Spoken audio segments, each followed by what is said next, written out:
In 1993, a guest at the Raindrop Hotel in Las Vegas checked into a standard room on the third floor, paid for 3 nights in cash, and then never left.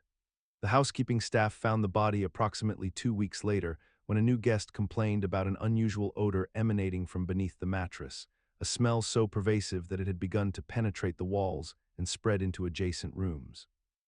What made this particular incident notable was not merely the discovery itself, but rather the subsequent investigation which revealed that at least 7 other hotel employees had entered that room during those 14 days, had smelled the decomposing remains, had observed the subtle discoloration and staining patterns on the mattress, and had simply continued with their work without reporting anything to management. The psychological mechanism operating in such situations involves what researchers call diffusion of responsibility combined with a form of selective perception, where workers in high-turnover industries develop a practiced ability to ignore anomalies that might require them to take action beyond their immediate assigned duties. Hotel staff in particular operate within environments where unusual smells, stains, and oddities are normalized components of daily work, where the instinct toward self-preservation and job security often overrides the impulse toward investigation. The tragedy that emerged from this case was that it exposed a systemic failure not of detection, but of response, a failure rooted in the ways that routine and habituation can erode our capacity to recognize danger even when it presents itself through our senses. Decades later, similar incidents have continued to occur in hotels worldwide, suggesting that the problem persists not because detection has become more difficult, but because the organizational and psychological structures that encourage avoidance remain fundamentally unchanged, embedded within industries built on rapid turnover and minimal accountability. Every autumn, as October descends into its final weeks, a particular anxiety surfaces among parents across North America, one that has persisted for decades despite evidence suggesting it is largely unfounded. Yet the fear itself remains rooted in genuine historical incidents that did occur, however rare they may have been. The urban legend of poisoned Halloween candy emerged from a kernel of truth, a small number of documented cases where individuals did indeed tamper with trick-or-treat sweets, most notably the 1974 incident in Texas, where a man distributed Halloween candy laced with cyanide to neighborhood children, resulting in the death of an 8-year-old boy named Timothy O'Brien. An event that became a watershed moment in how society viewed Halloween safety and fundamentally altered the relationship between strangers and holiday traditions. Following this tragedy and a handful of other verified poisoning cases in subsequent years, the fear of contaminated candy became deeply embedded in the cultural consciousness, prompting parents to examine every piece of candy their children collected, hospitals to offer free X-ray services to screen treats for foreign objects, and schools to host alternative trunk-or-treat events in controlled environments rather than allowing children to roam neighborhoods freely. What makes this legend particularly fascinating from a psychological perspective is how the actual statistical risk of a stranger poisoning Halloween candy proved to be extraordinarily low, with studies showing that intentional tampering by strangers represented only a fraction of holiday-related injuries. Yet the vividness of the few cases that did occur created a disproportionate sense of danger that spread through parent networks, media coverage, and word-of-mouth warnings with remarkable efficiency. In February of 2013, guests at the Cecil Hotel in downtown Los Angeles began complaining about the water in their rooms, describing it as having a strange taste and an unusual odor that seemed to permeate everything from the showers to the ice machines throughout the building. The hotel management initially dismissed these complaints as minor maintenance issues, attributing the discoloration and smell to aging plumbing infrastructure. But as the days passed and more guests reported the same disturbing phenomena, the situation escalated into something far more sinister. When maintenance workers finally decided to inspect the water tank on the roof of the hotel, they discovered the decomposed body of Elaine Lamb, a young Canadian tourist who had been missing for nearly 3 weeks, floating in the large metal cistern that supplied fresh water to hundreds of unsuspecting residents and visitors. The tank had been completely sealed with a heavy metal lid, suggesting that her death was unlikely to have been accidental, though the circumstances surrounding how she managed to enter the tank remained deeply puzzling to investigators. What makes this case particularly haunting from a psychological perspective is the profound disconnect between knowledge and perception. The way our minds struggle to reconcile the abstract reality of contamination with the concrete act of consuming something we cannot see or taste in obvious ways, and how thousands of people had unknowingly bathed in and consumed water that contained human remains, yet most were completely unaware of the tragedy occurring above their heads. The case became an urban legend precisely because it violated a fundamental assumption we all hold about the places we stay and the water we use, forcing us to confront the unsettling truth that safety barriers are often thin and unreliable, and that tragedy can occur in the most ordinary locations right above us while we remain entirely oblivious to its presence. During the 1970s and 80s, there were documented cases across North America of drivers being followed or approached by vehicles whose occupants were attempting to alert them to the presence of a dangerous stranger in their own backseat. Whether a person hiding beneath blankets, wedged behind seats, or crouched in the cargo area, and in several verified instances, these warnings came just in time to prevent serious harm or death. The mechanism behind this legend's persistence stems from a genuinely vulnerable architectural flaw in automobile design that existed for decades. The inability of drivers to see the entire interior of their vehicles without physically turning around, combined with the fact that cars of that era had minimal lighting in rear compartments and locks that could be easily manipulated from within. What made this threat particularly real was that car theft and robbery gangs would deliberately hide accomplices in vehicles during the day, waiting for drivers to park in isolated locations or stop at traffic lights where the criminal could emerge and commit robbery or worse. And law enforcement agencies actually issued public warnings about this tactic during certain crime waves. The psychological mechanism that keeps this fear alive, even in modern vehicles with better visibility and interior lighting, appears rooted in a primordial anxiety about territorial violation and the loss of personal sanctuary within what we consider our mobile private space, combined with the lingering memory of an era when such threats were genuinely possible. What is remarkable is that despite modern cars having rear-view cameras, interior light sensors, transparent rear cabins with minimal concealment areas, and automated locks that prevent unauthorized entry from inside, the fear persists with such intensity that millions of people still perform the ritual of checking their backseats before driving away, sometimes multiple times per journey. Throughout the 18th and 19th centuries, there existed a very real and documented phenomenon of people being pronounced dead, placed in coffins, and buried in the ground, only to wake up hours or days later in complete darkness beneath 6 feet of soil.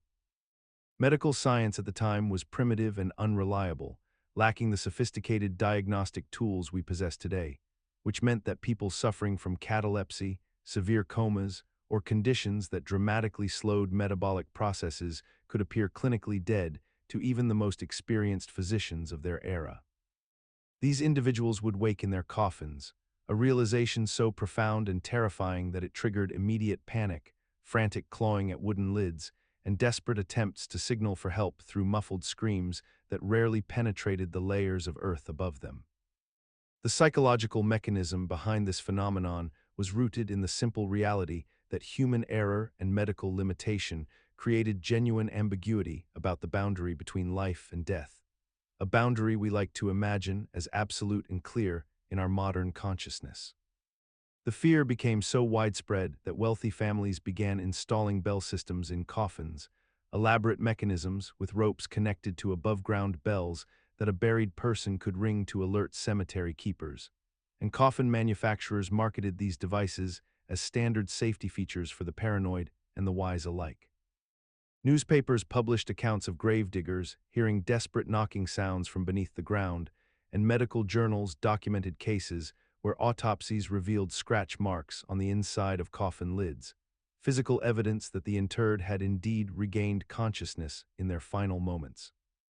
For centuries, the Rat King occupied a strange space between legend and biological impossibility, whispered about in medieval taverns and Renaissance courts as the stuff of fever dreams and folklore. Yet remarkably, several preserved specimens still exist in museums across Europe, their existence confirmed by naturalists and anatomists who could find no reasonable explanation for how such creatures came to be. A rat king occurs when multiple rats, typically between 2 and 30 individuals, become so thoroughly entangled by their tails that they form a writhing, unified organism,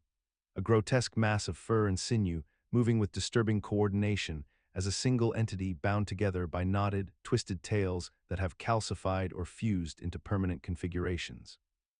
The most famous documented discovery occurred in 1700 and 18th century Prussia, when workers dismantling an old mill uncovered a cluster of 14 rats suspended in the rafters, their tails twisted together in such an elaborate and intricate knot that the animals appeared to have been braided together by some deliberate, purposeful force, their bodies mummified and preserved in the dry wooden structure.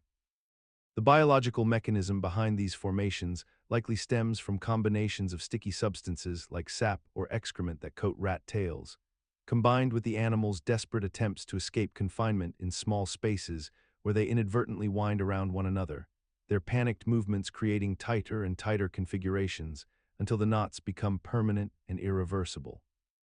The legend of alligators lurking beneath city streets, swimming through underground waterways and emerging from toilets into unsuspecting homes, became one of the most pervasive urban myths of the 20th century. Yet the phenomenon itself was rooted in genuine documented incidents that occurred primarily in New York City during the 1930s and 40s. The story began when small alligators, purchased as exotic pets and souvenirs by tourists returning from Florida vacations, were eventually released or escaped into the city's sewer system by owners who discovered that caring for a growing reptile in an apartment was neither practical nor legal. These animals, though small when purchased, could survive in the warm, wet environment created by heated pipes and water circulation, and several specimens were indeed captured by city workers and sanitation crews over the years, with some specimens reaching substantial sizes. The psychological mechanism that transformed this occasional reality into an enduring cultural anxiety was rooted in the vulnerability inherent to urban living itself. The recognition that beneath the orderly grid of streets and buildings lay a chaotic, dark, and utterly unknowable infrastructure that no citizen could see or control. The sewer system became a metaphorical threshold between civilization and its opposite, between human order and the indifferent natural world, and the idea that an apex predator might be swimming beneath one's feet while taking a shower represented a profound violation of the boundary between public and private space. What makes this particular legend remarkable is that it never fully disappeared despite being largely debunked and becoming statistically implausible, because the underlying anxiety it expresses remains perpetually relevant to urban existence itself. The image of the alligator in the sewer persists in contemporary culture, not because people genuinely believe alligators are common in sewage systems, but because it functions as a metaphor for all the unseen dangers and uncontrolled elements that exist just beyond our perception in the spaces we inhabit. In the 1980s and 1990s, Staten Island, New York became the epicenter of a genuine moral panic that blurred the lines between urban legend and documented reality, centered around a figure known as Cropsey, a boogeyman that parents whispered about and children feared in the darkness of their bedrooms. The legend spoke of a deformed man, a vagrant who allegedly lived in the woods and abandoned buildings of Staten Island, who preyed upon children and teenagers, dragging them into the shadows to disappear forever. What made Cropsey uniquely terrifying was not merely the folklore itself, but the fact that the urban legend served as a cultural encoding of very real criminal activity happening simultaneously in the same geographic location. Andre Rand, a convicted child predator and killer, was arrested in 1983 and later confessed to kidnapping and murdering at least 2 children on Staten Island during the late 1970s and early 1980s, crimes that seemed to validate the nightmarish whispers that had already begun circulating through neighborhoods and schoolyards. The psychological mechanism at work here operated on a fundamental human need to externalize and mythologize our most primal fears through the creation of a singular, identifiable monster, because naming the danger, however distorted through folklore, somehow feels more manageable than acknowledging that evil could manifest through ordinary, anonymous individuals in ordinary settings. The Cropsey legend persisted and evolved even as Andre Rand sat in prison, transforming into a meta-narrative that superseded the actual documented facts, becoming more important than the real tragedy because the legend allowed communities to process trauma through the safe distance of storytelling. What remains striking is how the urban legend continues to survive in contemporary memory despite widespread knowledge of Rand's capture and conviction, suggesting that we have collectively normalized the transformation of real suffering into entertainment mythology, and that we continue to invoke Cropsey as a cautionary tale long after his purpose as an actual threat has expired. The phenomenon known as spider eggs cheek emerged from a documented medical case in the early 2000s, where a woman developed a persistent swelling in her cheek that caused her significant distress and pain over the course of several weeks. And when she finally sought medical attention, physicians discovered that a spider had indeed laid eggs beneath the surface of her skin, creating a pocket of infection and inflammation that had gone undetected for an extended period of time.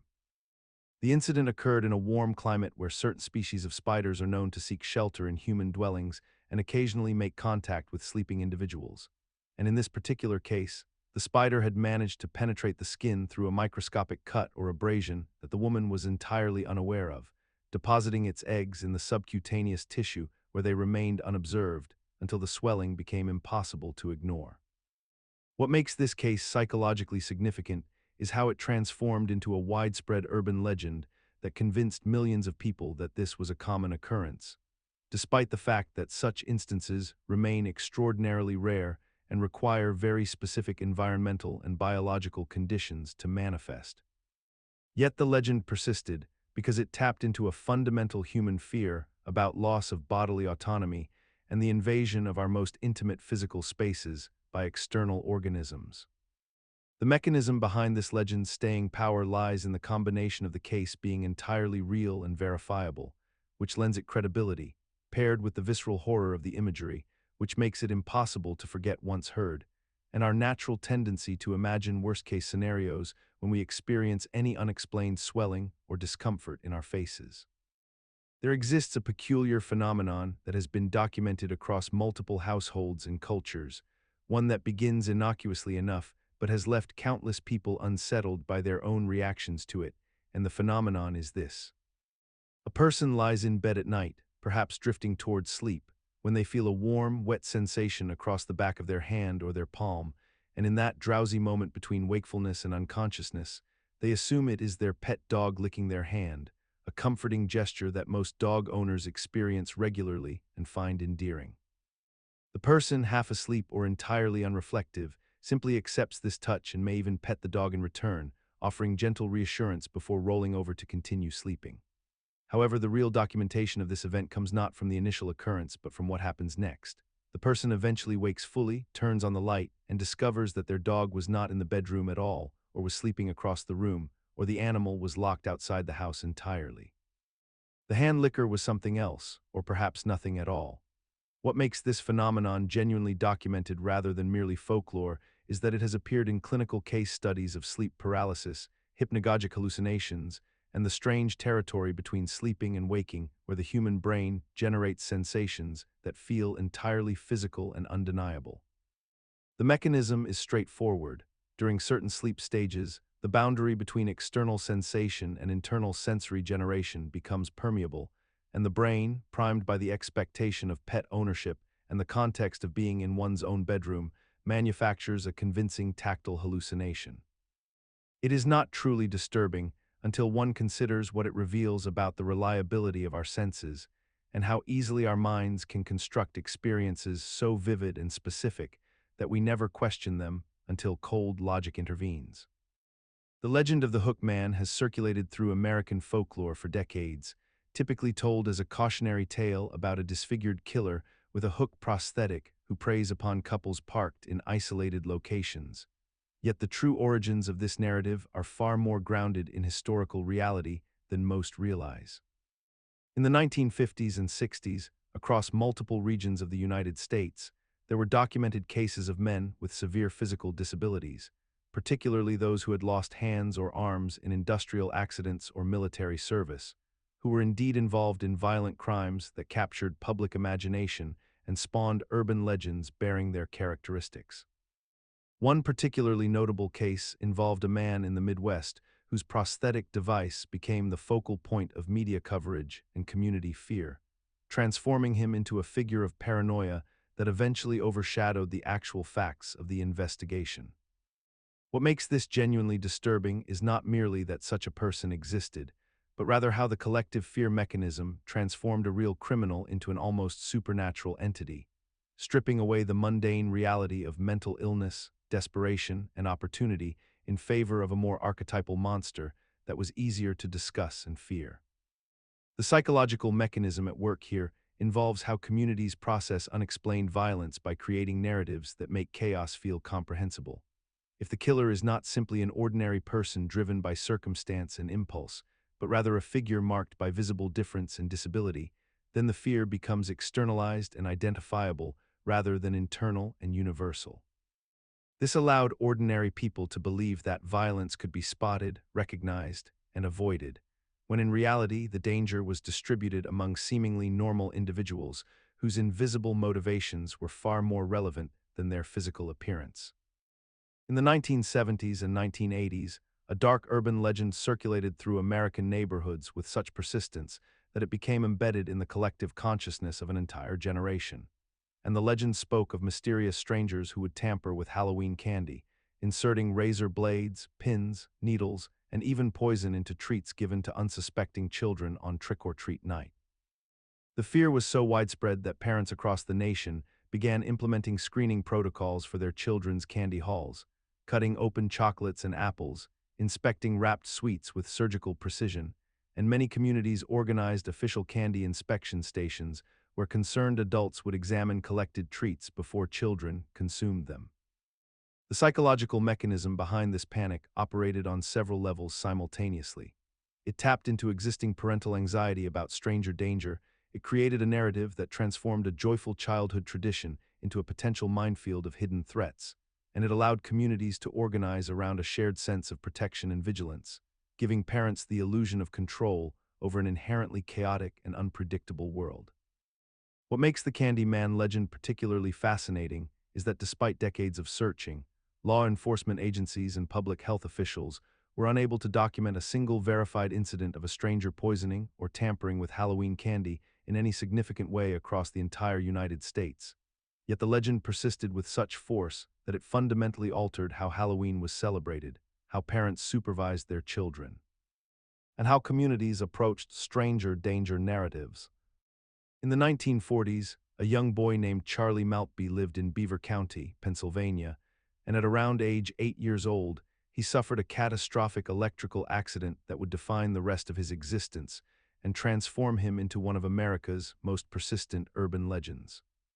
While playing near a railroad trestle bridge, Charlie made contact with a high-voltage line, and the electrical current burned away most of his face, leaving him with severe disfigurement that witnesses described as almost featureless, a smooth, scarred expanse where his facial features once were. Despite the severity of his injuries, Charlie survived the accident, and over the following decades, he became a local fixture in his community, often seen walking the roads and bridges of Beaver County at night, sometimes stopping to speak with curious teenagers who would encounter him in the darkness. The legend grew exponentially as word spread through the generations, with teenagers claiming they had seen him walking alongside highways and railroad tracks, that he would approach cars and lean toward windows to reveal his faceless visage, that his appearance would cause drivers to crash in fear, and that he had developed an almost supernatural ability to appear and disappear in impossible ways. The psychological mechanism at work here involves the human brain's profound discomfort with facial disfigurement and deviation from expected human appearance, combined with the particular terror that emerges when a familiar feature, the human face, becomes radically unfamiliar. Charlie's story provided a real, explainable source for this primal fear, a concrete example that made the abstract horror tangible and localized to a specific region. What makes this legend particularly enduring is that Charlie was genuinely real, a documented person who actually experienced this tragedy, which gave the folklore an anchor in verifiable fact while allowing the embellishments and supernatural elements to proliferate unchecked. In the autumn of 1903, in Fairfax County, Virginia, there existed a railway overpass that would come to be known as Bunnyman Bridge, though the true events surrounding its name have become obscured by decades of folklore and embellishment. The documented incident involved a man named Marcus Walster who, while being transported to an asylum by train, escaped from his restraints as the locomotive crossed beneath an old wooden trestle. What followed was a period of weeks in which Walster, now hiding in the surrounding woods in a state of profound psychological deterioration, would allegedly attack livestock and property owners throughout the area, allegedly dressed in a makeshift costume, and claiming to be the Bunny Man, a figure he seemed to genuinely believe himself to be. The attacks themselves were sporadic and often involved the killing of animals, which he would leave as warnings or messages. Local authorities eventually apprehended him, and he was returned to the asylum, where records indicate he died only a few years later, either from illness or from the conditions within that institution. The psychological mechanism behind Bunny Man Bridge's enduring legend lies in the human tendency to transform individual tragedy and mental illness into something far more supernatural and menacing than the reality warranted. What was essentially a documented case of a severely disturbed individual with no apparent supernatural qualities became transformed through retelling into something far darker and more unknowable. The bridge itself became a focal point for these amplified narratives, and over more than a century, the story has been embellished with claims of ritualistic activity, cursed ground, and recurring supernatural manifestations, despite the simple and tragic historical record. Between the 1920s and 1930s, dozens of motorists traveling along Archer Avenue near Justice, Illinois, reported picking up a young woman in a white dress who would sit silently in their vehicles before vanishing without explanation, always near Resurrection Cemetery, which gave rise to the legend known as Resurrection Mary, though the phenomenon itself was rooted in the documented disappearance and death of a girl named Mary Bregowy in 1934. A Polish immigrant who was struck by a hit-and-run driver while hitchhiking home from a dance, her body discovered in a ditch, and subsequently buried in the very cemetery where sightings would later cluster. Yet what makes this particular urban legend compelling from a factual perspective is that the sightings occurred not after her death became widely known, but rather emerged gradually as a form of collective psychological projection, wherein the documented tragedy became a vessel for grief, guilt, and the community's need to process trauma through supernatural narrative, transforming a real murder into folklore that somehow felt more manageable than accepting the brutal randomness of vehicular death on ordinary roads.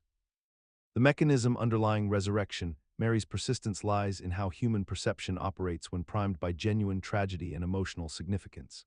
As motorists traveling late at night in unfamiliar areas, combined with the atmospheric setting of a cemetery and the knowledge of the girl's actual death, created a fertile ground for misidentification, pareidolia, and the tendency of our minds to construct coherent narratives from fragmented sensory information. Where a hitchhiker in period dress, poor lighting conditions, and the passenger's own anticipatory anxiety could easily transform into something inexplicable.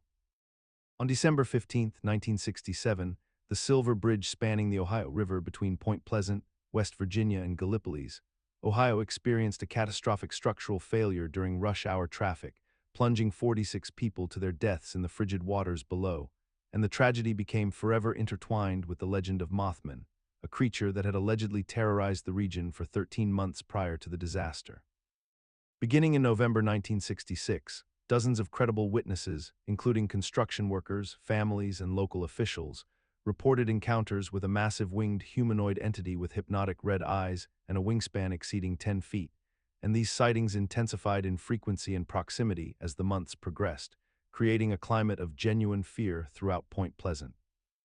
The bridge itself had been experiencing stress fractures and metal fatigue for years, with routine inspections noting deterioration in the suspension system, yet these mundane engineering concerns seemed almost secondary once the creature entered the collective consciousness of the community,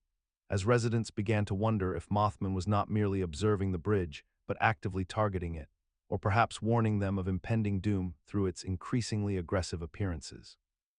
The psychological mechanism at work here is one of pattern recognition and causality seeking, where the human mind naturally connects two significant events occurring in close temporal proximity,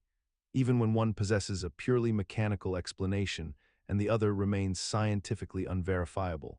and when a community experiences genuine terror from an unknown phenomenon followed by genuine tragedy. The emotional weight of those experiences becomes fused into a single narrative that feels more complete than the fragmented facts alone. In the early 1980s, during the golden age of arcade culture in Portland, Oregon, there emerged whispered accounts of an arcade cabinet that no one could quite locate or definitively prove existed. Yet the legends surrounding it persisted with such specificity that it became embedded in internet folklore for decades to come. According to the urban legend, a mysterious arcade game called Polybius appeared in various arcades throughout the Portland area in 1981, distinguishable by its unusual black cabinet with no manufacturer markings, and featuring an impossibly addictive game that allegedly caused players to become obsessed, experiencing seizures, nightmares, and psychological disturbances after extended play sessions. The game supposedly featured rapidly flashing geometric patterns and hypnotic visuals designed specifically to induce altered states of consciousness, and witnesses claimed that men in dark suits would periodically arrive at arcades to collect data from the machine before it vanished without a trace. Compelling aspect of this legend lies in the convergence of several real-world anxieties of that era. Genuine concerns about video game addiction and its neurological effects, the documented phenomenon of photosensitive epilepsy triggered by flashing lights in games like Pokémon, the real government surveillance programs that were beginning to emerge into public consciousness, and the absolute impossibility of verifying anything in the pre-internet world where rumors could flourish unchecked. What makes Polybius endure as a legend despite extensive research proving no credible evidence of its existence is that every element of the story maps onto legitimate technological and psychological mechanisms that we now understand to be real, creating a narrative that feels plausible enough to haunt the collective imagination. Throughout the Cold War and continuing into the present day, radio frequencies across the globe have carried something genuinely inexplicable. Automated voices reading sequences of numbers in seemingly random patterns, 24 hours a day, 7 days a week, with no explanation or identification. These are the numbers stations, and they were not urban legend or conspiracy theory, but rather an extensively documented phenomenon that intelligence agencies around the world have openly acknowledged. The United States, Britain, Russia, and numerous other nations operated these stations, broadcasting encoded messages to field agents, spies, and operatives scattered across foreign territories where conventional communication would be impossible or too dangerous. A person with a simple shortwave radio could tune to frequencies like 4625 or 6730 MHz and hear a mechanical female voice counting off strings of numbers in groups of 5, sometimes for hours on end, occasionally punctuated by haunting musical interludes or distinctive phonetic markers before the numerical sequences resumed. The psychological mechanism at work here is remarkably elegant. The human brain naturally attempts to find patterns and meaning in randomness, and listening to these broadcasts creates an almost hypnotic state where the listener becomes convinced they are hearing secret communications meant specifically for them, even though the actual content remains completely impenetrable without the proper decryption key. What makes this phenomenon particularly unsettling is that it persists in the modern era despite having largely become obsolete, suggesting that either the networks remain operational for contingency purposes or that someone continues broadcasting them out of bureaucratic inertia or institutional momentum. Throughout the mid-20th century, particularly during the height of UFO sightings and extraterrestrial fascination, numerous individuals who had witnessed unexplained phenomena or possessed knowledge about classified government operations began reporting encounters with mysterious visitors dressed entirely in black suits. These encounters followed a remarkably consistent pattern across different accounts and geographical locations, with witnesses describing men who appeared strangely out of place, possessed unusual mannerisms, and seemed to have an almost theatrical quality to their presence, as if they were following a precise script or protocol that had nothing to do with normal human social interaction. The visitors would arrive unannounced at the homes or places of work belonging to UFO researchers, amateur astronomers, and ordinary citizens who had experienced sightings, and they would engage in peculiar questioning about what the witnesses had observed, often asking questions that seemed designed to intimidate rather than genuinely investigate. What made these encounters particularly unsettling was not just the visits themselves, but the way in which these men seemed to operate outside the normal boundaries of law enforcement or government agencies, lacking proper identification, displaying no official documentation, and conducting their interactions with a disregard for conventional protocols that would be standard for legitimate investigators or officials. The mechanism behind these encounters, when examined through a rational lens, appears rooted in a combination of genuine government surveillance operations and the human tendency to construct narratives around ambiguous experiences that feel threatening or unusual. During this period, various intelligence agencies were indeed conducting investigations into UFO reports and were interviewing witnesses. But the mysterious quality attributed to these visitors likely stems from the secrecy and compartmentalization inherent in such operations, combined with the witness's own anxiety and the way memory transforms encounters under psychological stress. The Bloody Mary phenomenon traces its origins not to supernatural forces, but to a convergence of psychological vulnerabilities, historical misidentification practices, and the documented cases of women who were actually harmed during mirror-gazing rituals in medieval and early modern Europe. The legend itself appears to have crystallized around several real historical figures, most notably Queen Mary I of England, whose reign from 1553 to 1558 was marked by the execution of approximately 300 Protestant dissenters, earning her the nickname Bloody Mary among her enemies. However, the mirror-gazing aspect of the legend stems from something far more sinister and rooted in actual harm.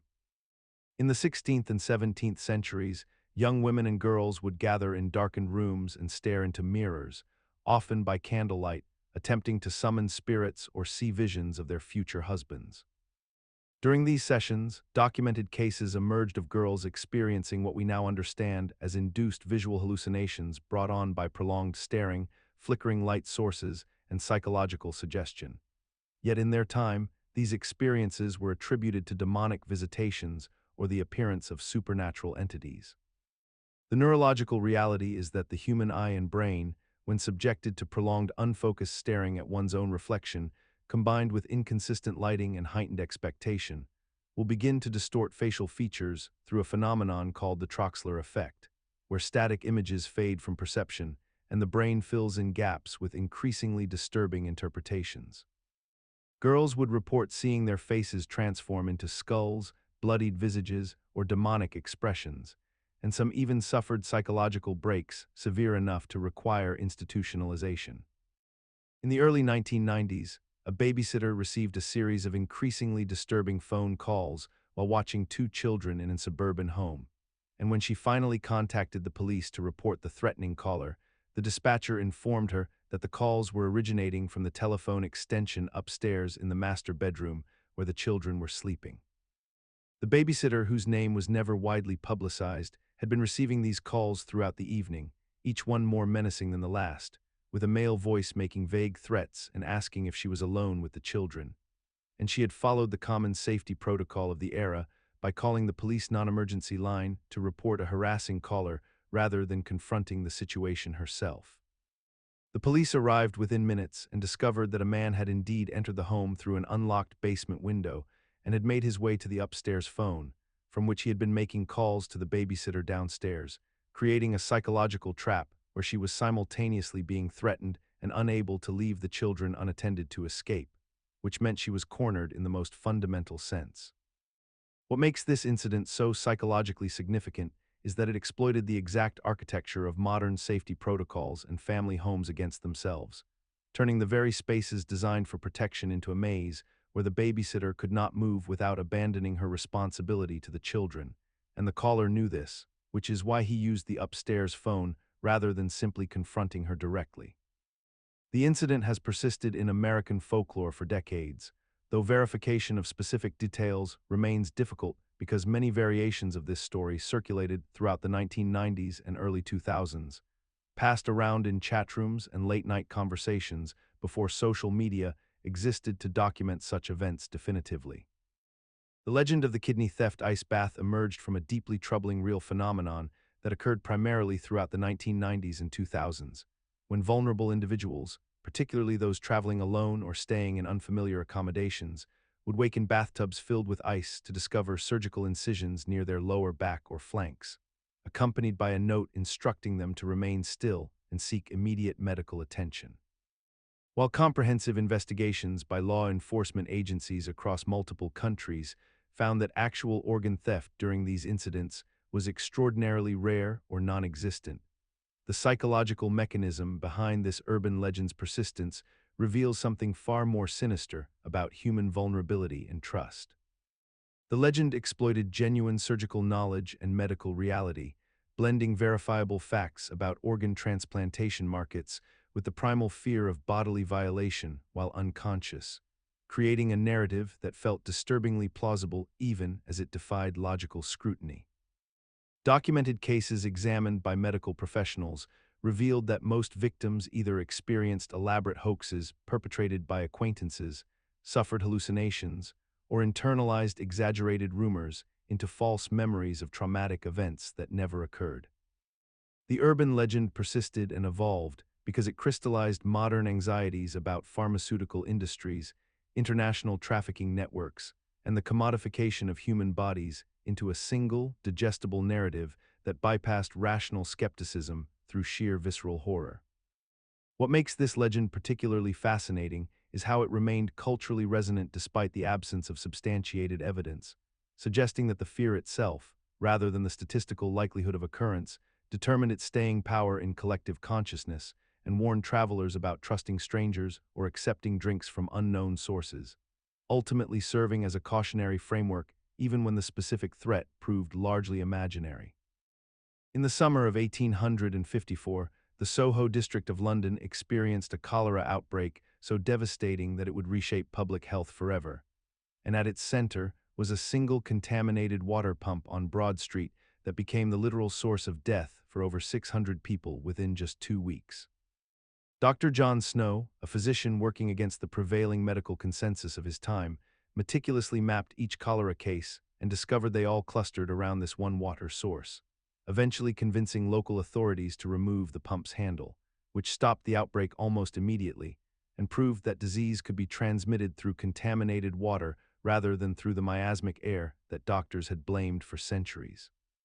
The well itself had been poisoned not by deliberate malice, but by the negligence of human waste management, as a nearby cesspool had cracked and leaked fecal matter containing cholera bacteria directly into the groundwater, turning what should have been a life-giving resource into a slow-acting executioner that residents drank from daily without knowing they were consuming invisible death. What makes this case psychologically compelling is that it represents the ultimate betrayal of infrastructure we trust implicitly, the way we assume wells and water sources have been checked and are safe because they are communal and have existed for so long. Yet the cholera outbreak revealed how easily such assumptions can become fatal when systems lack proper oversight or scientific understanding. Communities throughout history have faced similar contamination events, from lead pipes poisoning Roman citizens while they believed themselves civilized and protected, to modern cases of industrial runoff seeping into groundwater supplies in developing nations where regulations remain unenforced. Demonstrating that the poisoned well is not merely a historical curiosity, but a recurring nightmare of urban development and industrial expansion that continues to claim lives decades after we supposedly learned these lessons. In 1994, a woman arrived at Columbus Hospital in Newark, New Jersey, presenting with severe abdominal pain and symptoms that would puzzle medical staff for the next several months, ultimately leading to one of the most disturbing cases of medical mystery in modern healthcare history. Gloria Ramirez, a 31-year-old woman, was brought into the emergency room in critical condition, and within hours of her arrival, multiple medical staff members began experiencing unexplained symptoms including nausea, dizziness, fainting, and chemical burns on their skin, leading some to become hospitalized themselves. Followed was a cascade of medical terror, where nearly 24 hospital workers reported illness, yet no external contamination source could be identified, and the hospital was forced to evacuate the emergency department entirely. When investigators finally examined Ramirez's body after her death, they discovered dimethylsulfone in her blood and tissue samples, a chemical that doesn't naturally occur in the human body, yet no coherent explanation emerged for how it arrived there. The psychological mechanism that keeps this case so enduringly present in our cultural consciousness involves the fundamental human need to understand medical crises through rational, scientific frameworks that ultimately failed in this situation, leaving a gap between what we expected to find and what we actually discovered. Theories emerged ranging from contamination during her treatment to self-medication with veterinary supplies to even more speculative suggestions involving chemical reactions between medications. Yet none could fully account for the severity or the pattern of the worker's illnesses. Throughout history, there have been documented cases of human bodies found burned with such intensity that the surrounding environment remained relatively untouched, leading observers to conclude that the person must have spontaneously ignited from within their own body without any external source of flame. And while this phenomenon has been largely dismissed by modern science, the historical records and eyewitness accounts from credible sources remain deeply unsettling and difficult to entirely explain away. One of the most famous cases occurred in 1718 when a French countess named Cornelia Bandy was found reduced to ash in her bedroom, with her extremities still somewhat intact while her torso had been completely consumed, and the servants who discovered her reported no smell of gunpowder or any indication of foul play, leaving the local magistrate baffled by what could have possibly caused such selective destruction.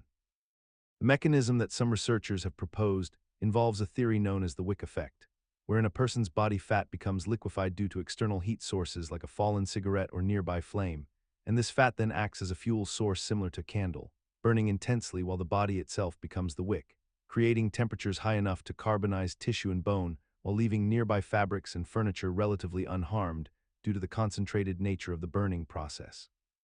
What remains particularly troubling about these cases is how easily we have accepted the wick effect explanation as a complete resolution to the mystery, despite the fact that this theory requires very specific conditions and does not adequately account for cases where no external ignition source was ever discovered, and yet we have collectively moved forward as if the matter has been thoroughly settled. Filing these incidents away into the category of unusual but ultimately explicable deaths, rather than acknowledging the genuine unknowns that persist within the historical record. In the village of Woolpit, Suffolk, England, during the 12th century, a remarkable and genuinely documented historical account emerged that would puzzle scholars and theologians for centuries to come. Two children, a boy and a girl of unknown origin, appeared in a wolf pit near the village, and what made them extraordinary was their unmistakable green complexion, a hue that persisted across their entire bodies as if their very skin had been dyed an otherworldly shade. The local residents discovered them disoriented and frightened, speaking in a language no one could comprehend, wearing clothes of an unusual material and construction that seemed foreign to the region. When taken in and cared for, the children exhibited strange dietary preferences, initially refusing all food until they were offered beans, which they consumed voraciously, suggesting their physiology operated according to different nutritional requirements than ordinary human children. Over time, the boy's health deteriorated significantly, and he died within a few years, but the girl survived, gradually losing her green coloration as she adjusted to her new environment and diet, eventually integrating into the village society and learning their language and customs. She would later recount fragmented memories of her previous home, describing a perpetual twilight realm with gentle sun, strange vegetation, and the curious fact that they had somehow entered through a cave or underground passage while pursuing their father's animals. The psychological mechanism that allowed this account to persist and gain credibility, despite its seemingly fantastical nature, rests primarily on its documentation by credible medieval chroniclers who recorded the story with apparently genuine concern for accuracy and historical truth. In the early 1840s, the industrial city of London was gripped by a peculiar terror that would come to define an entire era of urban folklore, beginning with a series of encounters that seemed impossible to explain through conventional means. On the night of February 9, 1838, a young woman named Mary Stevens was walking through Clapham Common when she encountered a tall, dark figure who suddenly leaped toward her with extraordinary height and agility, his movements defying the normal limitations of human physiology as he bounded away into the darkness with springs seemingly attached to his legs. What followed were dozens, then hundreds of sightings across London and beyond, all describing the same impossible figure, a being that could leap over walls, traverse rooftops with ease, and disappear into the fog as if he were something other than human. The descriptions were remarkably consistent for mass hallucination, yet entirely inconsistent with any creature that could actually exist. The mechanism behind this phenomenon appears to have roots in the genuine social anxiety of the era, when rapid urbanization, overcrowding, and the anonymity of city life created fertile ground for fear to flourish and propagate through word of mouth and newspaper accounts. People were experiencing genuine encounters with something, though historians now suggest the sightings likely involved ordinary criminals, acrobats, and performers who leveraged the growing legend for their own purposes, knowing the panic would continue regardless of their involvement. What remains striking is that despite modern investigation and rational explanation, Spring-Heeled Jack persists in our cultural consciousness as an almost supernatural figure, a phantom of the industrial age whose legend transcends the mundane explanations we have constructed for him, suggesting that once a myth achieves sufficient momentum and emotional resonance, the truth becomes almost irrelevant to its continued existence and power.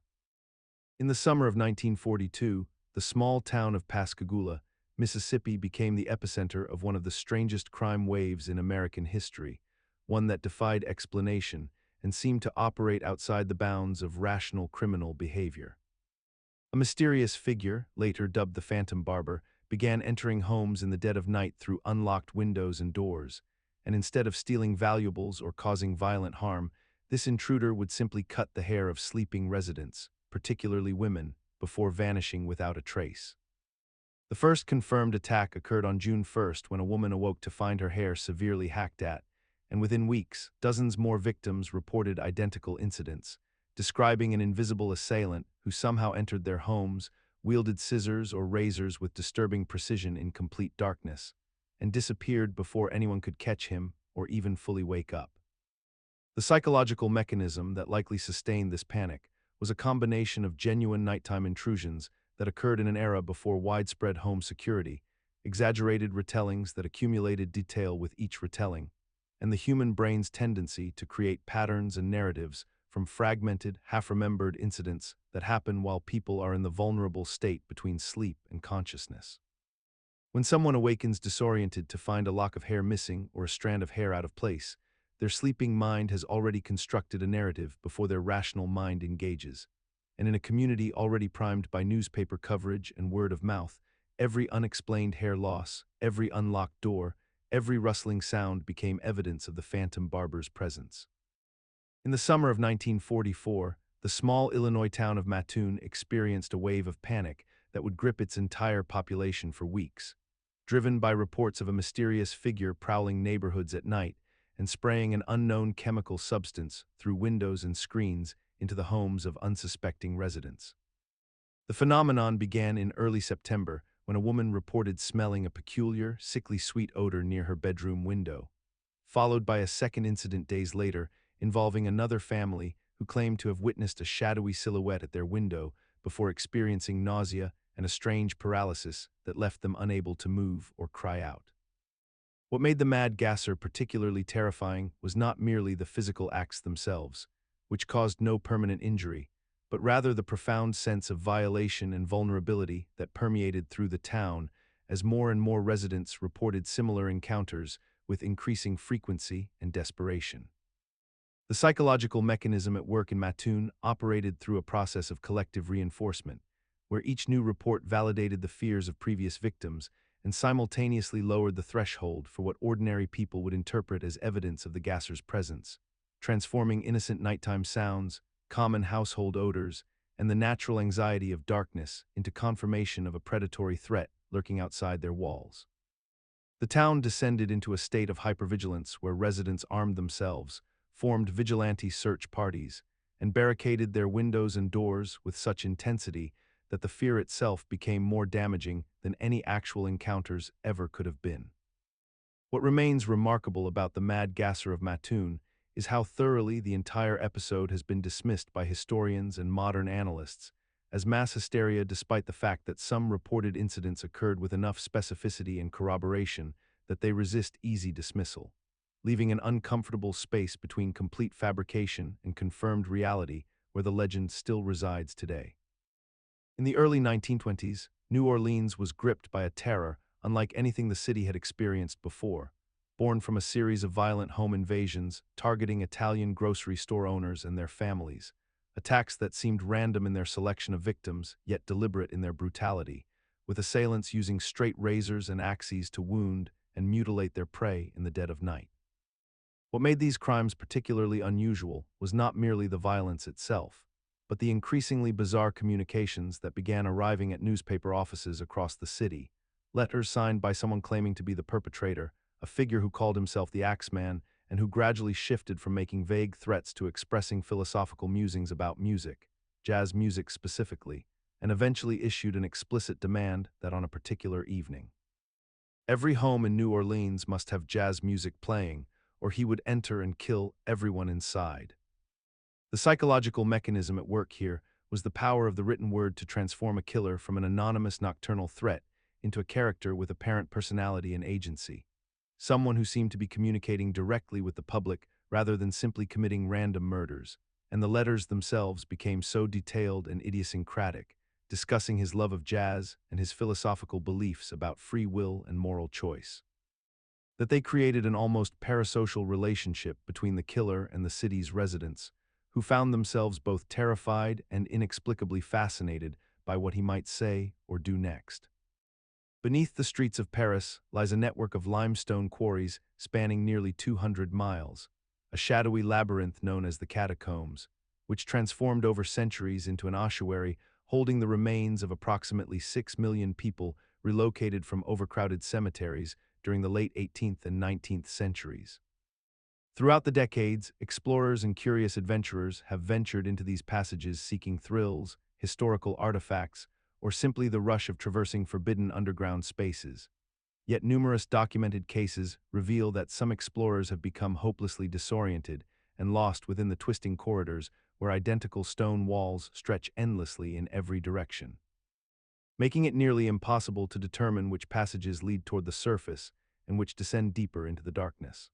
The psychological mechanism behind these disappearances involves the loss of spatial orientation that occurs in uniform environments without natural light sources or distinctive landmarks, combined with the gradual depletion of oxygen in certain dead-end passages and the physical exhaustion that accompanies panic when someone realizes they cannot retrace their steps. The human brain depends heavily on environmental variety and landmarks to maintain directional awareness, and when surrounded by endless repetition of stone walls and skeletal remains, the mind begins to malfunction, causing explorers to walk in circles despite their conviction that they are moving forward, all while their physical and mental resources deteriorate. Beneath the streets of major cities across North America and Europe exists a vast network of underground tunnel systems that have become home to thousands of people living entirely below ground level, a phenomenon that urban explorers, sociologists, and city officials have documented with increasing frequency over the past several decades. These subterranean communities exist in abandoned subway tunnels, decommissioned military bunkers, utility corridors, and forgotten infrastructure built during earlier eras of urban expansion, creating what amounts to hidden cities operating parallel to the world above. The people who inhabit these spaces, often referred to as tunnel dwellers or mole people, have constructed elaborate systems of shelter, navigation, and social organization, complete with makeshift lighting powered by stolen electricity, water sourced from abandoned pipes, and supply chains maintained through coordinated expeditions to street level. What makes this phenomenon particularly unsettling is not simply that these communities exist, but that they operate with such consistency and structure that city governments have become tacitly aware of their existence while choosing to neither fully acknowledge nor aggressively displace them, creating a strange equilibrium where an entire parallel society flourishes in absolute darkness.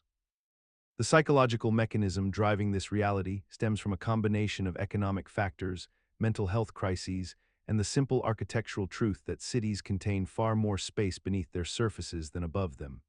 Spaces that were never designed to be permanently inhabited, but which nonetheless provide shelter from weather, law enforcement, and the surveillance of the world above. Tunnel dwellers report experiencing a profound sense of safety within these spaces, despite the absence of natural light, clean water, and basic sanitation,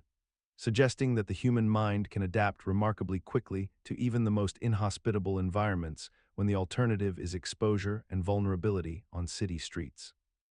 Beneath the streets of major cities around the world exists a documented reality that has persisted for decades, largely invisible to the surface world above, where thousands of people have constructed permanent or semi-permanent dwellings in subway tunnels, abandoned infrastructure, and municipal cave systems that were never meant to house human populations.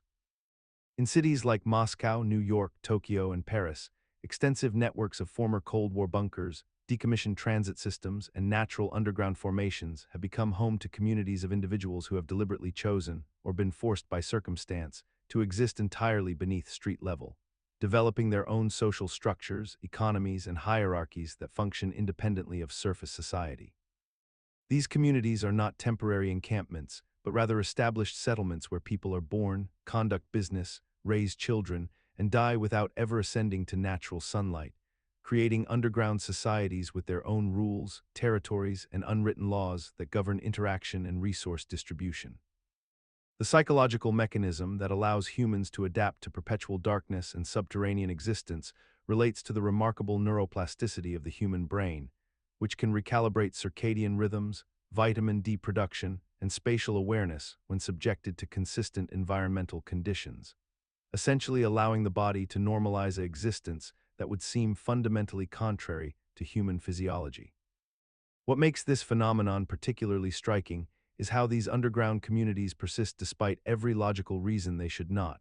functioning with electricity siphoned from municipal systems, water drawn from ancient aquifers or maintenance pipes, and food obtained through networks of surface contacts and carefully managed supply routes that demonstrate remarkable organizational capacity.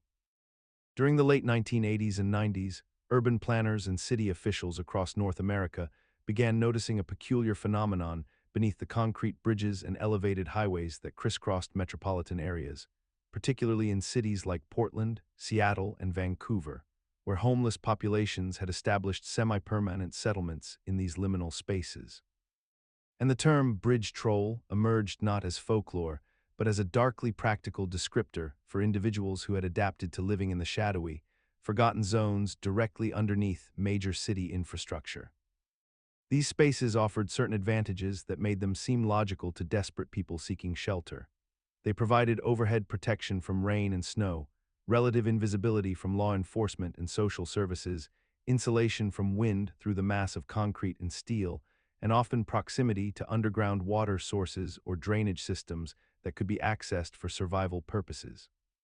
What made this phenomenon psychologically compelling was how quickly city dwellers began treating these bridge-dwelling communities as permanent fixtures of urban geography, establishing informal supply routes, learning the layouts and populations of different bridge enclaves, and passing knowledge generationally about which bridges were safer, which offered better access to food services or hospitals, which were controlled by which groups, and which were actively dangerous. The mechanism behind this persistence stemmed partly from the fact that bridges exist in architectural gray zones where property ownership becomes ambiguous, where police jurisdiction often overlaps in confusing ways, and where visibility from street level remains minimal enough that passing commuters need not confront the reality of human habitation occurring literally above their heads during their daily commutes. Between 2016 and 2017, a peculiar phenomenon swept across North America, Europe, and parts of Australia as reports began flooding in of individuals dressed as clowns appearing in residential neighborhoods, often at night, sometimes approaching homes or standing silently in yards and parking lots. And these sightings became so widespread that they triggered genuine fear in communities, with schools issuing warnings, parents organizing neighborhood watches, and police departments establishing dedicated hotlines to track reported encounters. Yet what made this phenomenon particularly fascinating was that it appeared to have no single origin point or coordinated purpose. As some clown sightings seemed to be pranks by teenagers seeking attention, others were copycat incidents inspired by social media visibility. And still others remained completely unexplained, with no clear motivation beyond the act of appearing in costume and creating unsettling moments. The psychological mechanism behind the wave's exponential growth lay in a combination of genuine sightings that generated legitimate concern, amplified by media coverage that made the phenomenon impossible to ignore, which in turn created a feedback loop where the increased awareness of clown sightings made people more likely to interpret ambiguous nighttime figures or costumed individuals as threatening, causing them to report encounters that might otherwise have gone unnoticed, essentially transforming the clown sightings into a self-reinforcing social phenomenon where the collective attention and fear became as significant a driver as the actual incidents themselves. In the late 1990s, reports began circulating across internet forums and paranormal communities describing encounters with unusual children who possessed entirely black eyes, devoid of any white sclera or visible iris, appearing as perfectly dark orbs embedded in otherwise normal human faces. These accounts typically described young visitors arriving at homes during evening hours, speaking in unusually formal or archaic language, and exhibiting an inexplicable compulsion to gain entry into the residence, often becoming agitated or insistent when refused permission to cross the threshold.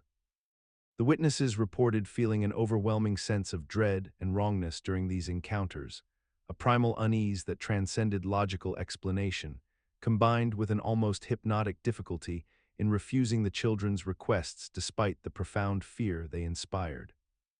What makes these reports particularly notable is their consistency across different geographic regions and cultural contexts, with similar descriptions emerging from Australia, the United States, and the United Kingdom, all following remarkably parallel patterns in narrative structure and detail.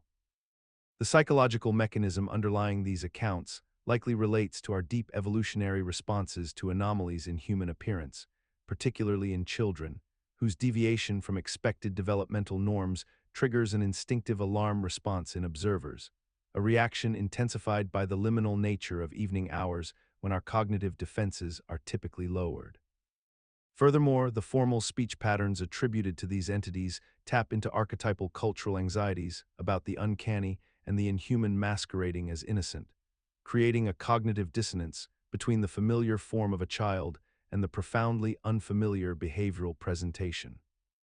Throughout documented history and across diverse cultures, thousands of individuals have reported encountering figures composed entirely of darkness, silhouettes of humanoid form that move with intention yet cast no reflection and leave no trace, phenomena that have come to be known as shadow people encounters. And while the modern term emerged primarily through internet forums and paranormal communities in the early 2000s, the experiences themselves date back centuries through folklore. Religious texts and personal testimonies that describe remarkably consistent characteristics despite geographic and temporal separation. These encounters typically occur during liminal states of consciousness, most frequently during the hypnagogic period when an individual hovers between wakefulness and sleep, when the brain is neither fully engaged in rational processing nor completely surrendered to unconsciousness, a neurological threshold where perception becomes vulnerable to misinterpretation and the mind's threat detection systems operate with heightened sensitivity. The shadow figures themselves are generally described as featureless dark forms, sometimes appearing as cloaked figures with defined shapes while other times manifesting as amorphous masses of darkness, moving with fluid grace or jerking mechanical precision. And significantly, witnesses report experiencing profound fear responses, sleep paralysis episodes, and a sensation of malevolent presence despite these entities never actually making contact or causing physical harm. Neurologically, these encounters can be explained through the phenomenon of sleep paralysis combined with hypnagogic hallucinations, a state in which the brain's motor cortex remains temporarily disconnected from voluntary muscles while the visual cortex generates vivid imagery, often colored by the prefrontal cortex's default mode network generating threat narratives. And the darkness of these hallucinations may stem from the naturally occurring eye movements and neural activity patterns during REM sleep, creating visual noise that the brain interprets as shadowy figures. Between the years of 1987 and 1991, a series of murders occurred in apartment buildings across 3 major cities, all taking place within elevator shafts and elevator cars themselves, with the victims being young women who were either residents or visitors to these buildings.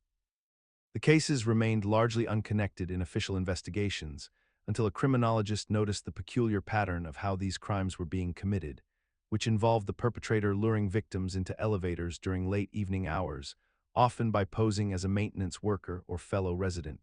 and then using the confined space and the elevator's movement between floors as both weapon and escape route. The killer would press multiple floor buttons to create confusion about his destination, use the brief moments between floors when the elevator stopped to commit the act, and then exit at a random level, disappearing into the building's corridors before authorities could establish a perimeter. What made this phenomenon particularly chilling was that building residents began to notice this pattern before law enforcement did, sharing warnings informally through community networks about avoiding elevators alone late at night,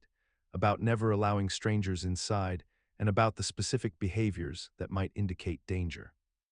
The psychological mechanism that made this killer so effective lay in the artificial intimacy and false sense of safety that people experience in enclosed spaces with strangers, combined with the transitional nature of elevators themselves, which exist in a liminal zone where normal social rules feel suspended and where people often avoid eye contact or conversation, making it easier for predatory behavior to escalate without witnesses recognizing the warning signs. Over time, this particular criminal case, along with the urban legends that spawned from it, became embedded in popular consciousness as a real threat, leading to the development of elevator safety protocols in many buildings, panic buttons in elevator cars, and a widespread cultural anxiety about elevator usage that persists even decades later. Between 2006 and 2008, a series of young men began disappearing from college towns and urban centers across the United States, primarily around bodies of water, and their bodies would later surface in rivers, lakes, and harbors with alarming frequency. The victims were typically college-aged males, often found drowned under circumstances that seemed unusual or suspicious to their families and friends, yet were consistently ruled as accidental drowning by local authorities and medical examiners. What connected these cases was not just the method of death or the demographic profile of the victims, but rather a peculiar symbol that began appearing near the bodies or at the locations where they were last seen. A simple, crude smiley face drawn on nearby surfaces, painted on walls, or scratched into pavement. The smiley face killer theory, as it became known, suggested that a coordinated group of serial killers or possibly a single roaming killer was methodically targeting these young men, leaving behind their macabre calling cards as a form of sick amusement or territorial marking. The theory gained serious traction when former New York City police officer Anthony Duarte began investigating these deaths independently, compiling evidence from over 200 cases spanning multiple years and multiple states, creating a map that seemed to show an organized pattern of activity that traditional law enforcement appeared unwilling or unable to acknowledge. The psychological mechanism behind this theory operates on the same principle that drives all serial killer mythology: the human need to find order, pattern, and explanation in random tragedy, combined with a deep distrust of institutional authority when that authority offers explanations that feel insufficient or dismissive. Families who had lost sons to what they were told were drunken accidents found it far more comforting and comprehensible to believe in the existence of a tangible enemy, a visible and identified threat, than to accept that their children had simply drowned by chance in circumstances that were tragic but unremarkable. The vanishing Hitchhiker phenomenon, once relegated entirely to folklore and campfire storytelling, has roots in documented historical cases that defy easy explanation, most notably the experiences of multiple taxi drivers and motorists throughout the 20th century who reported picking up passengers who subsequently disappeared from locked vehicles while in motion or during brief stops. One of the most thoroughly investigated instances occurred in the 1970s when a Chicago cab driver named Jack Teichman picked up a woman in a flowing white dress near Lake Michigan, drove her for several minutes while she remained silent and oddly rigid in the back seat, and then looked in his mirror only to find the seat completely empty, despite the child locks being engaged and the doors never opening. The phenomenon repeated itself across different cities and decades with enough consistency that insurance companies and police departments began quietly documenting these accounts, discovering that the common thread involved the hitchhiker appearing somewhat disoriented or emotionally distant, the driver experiencing a sense of unease or lost time, and the passenger vanishing without any rational mechanism of escape. The psychological mechanism at work likely involves a combination of factors including highway hypnosis, where drivers on long stretches of monotonous road enter a dissociative state and misremember events, coupled with the natural human tendency to perceive motion and change in peripheral vision even when none exists, creating false memories of passengers who were never actually present in the vehicle. Additionally, the deep discomfort and confusion people experience when encountering the genuinely inexplicable often leads them to rationalize impossible events into narratives that feel more manageable, essentially creating false memories that feel more authentic than the actual gap in recollection. In the early 1900s, a peculiar phenomenon began circulating through medical literature and newspaper accounts across Europe and America, describing the deaths of women who had worn newly purchased dresses or garments dyed with certain industrial chemicals, particularly those vibrant aniline dyes that had become fashionable in the textile industry. The story that emerged from various documented cases involved young women, often seamstresses or wealthy patrons, who would wear these brilliantly colored dresses to social events, only to fall severely ill within hours or days, experiencing violent nausea, respiratory distress, neurological symptoms, and in several verified instances, death. The mechanism behind these tragedies was rooted in legitimate chemical toxicology rather than supernatural curse or deliberate poisoning, as the synthetic dyes being used contained arsenic compounds and other heavy metals that were absorbed through the skin, especially when combined with perspiration from body heat and physical exertion at social gatherings. The dyes themselves weren't necessarily applied with malicious intent, but rather represented the cutting edge of industrial chemistry where manufacturers prioritized color vibrancy and permanence over human safety, and the garment manufacturing process involved multiple chemical treatments that accumulated toxic residues on the fabric. What made this phenomenon particularly psychologically resonant was how it inverted the natural association between beauty and danger, creating a perfect storm of anxiety about modernity itself, as these weren't poisonings in the traditional sense, but rather the invisible consequence of industrial progress. The cases were documented by physicians who found themselves baffled by the symptoms, unable to trace them to conventional poisoning, yet noticing the peculiar correlation between newly dyed garments and acute illness. During the height of the Victorian era and continuing well into the 20th century, a disturbing practice became alarmingly common within the wig-making industry, particularly in Europe and America, where the demand for human hair wigs reached unprecedented levels.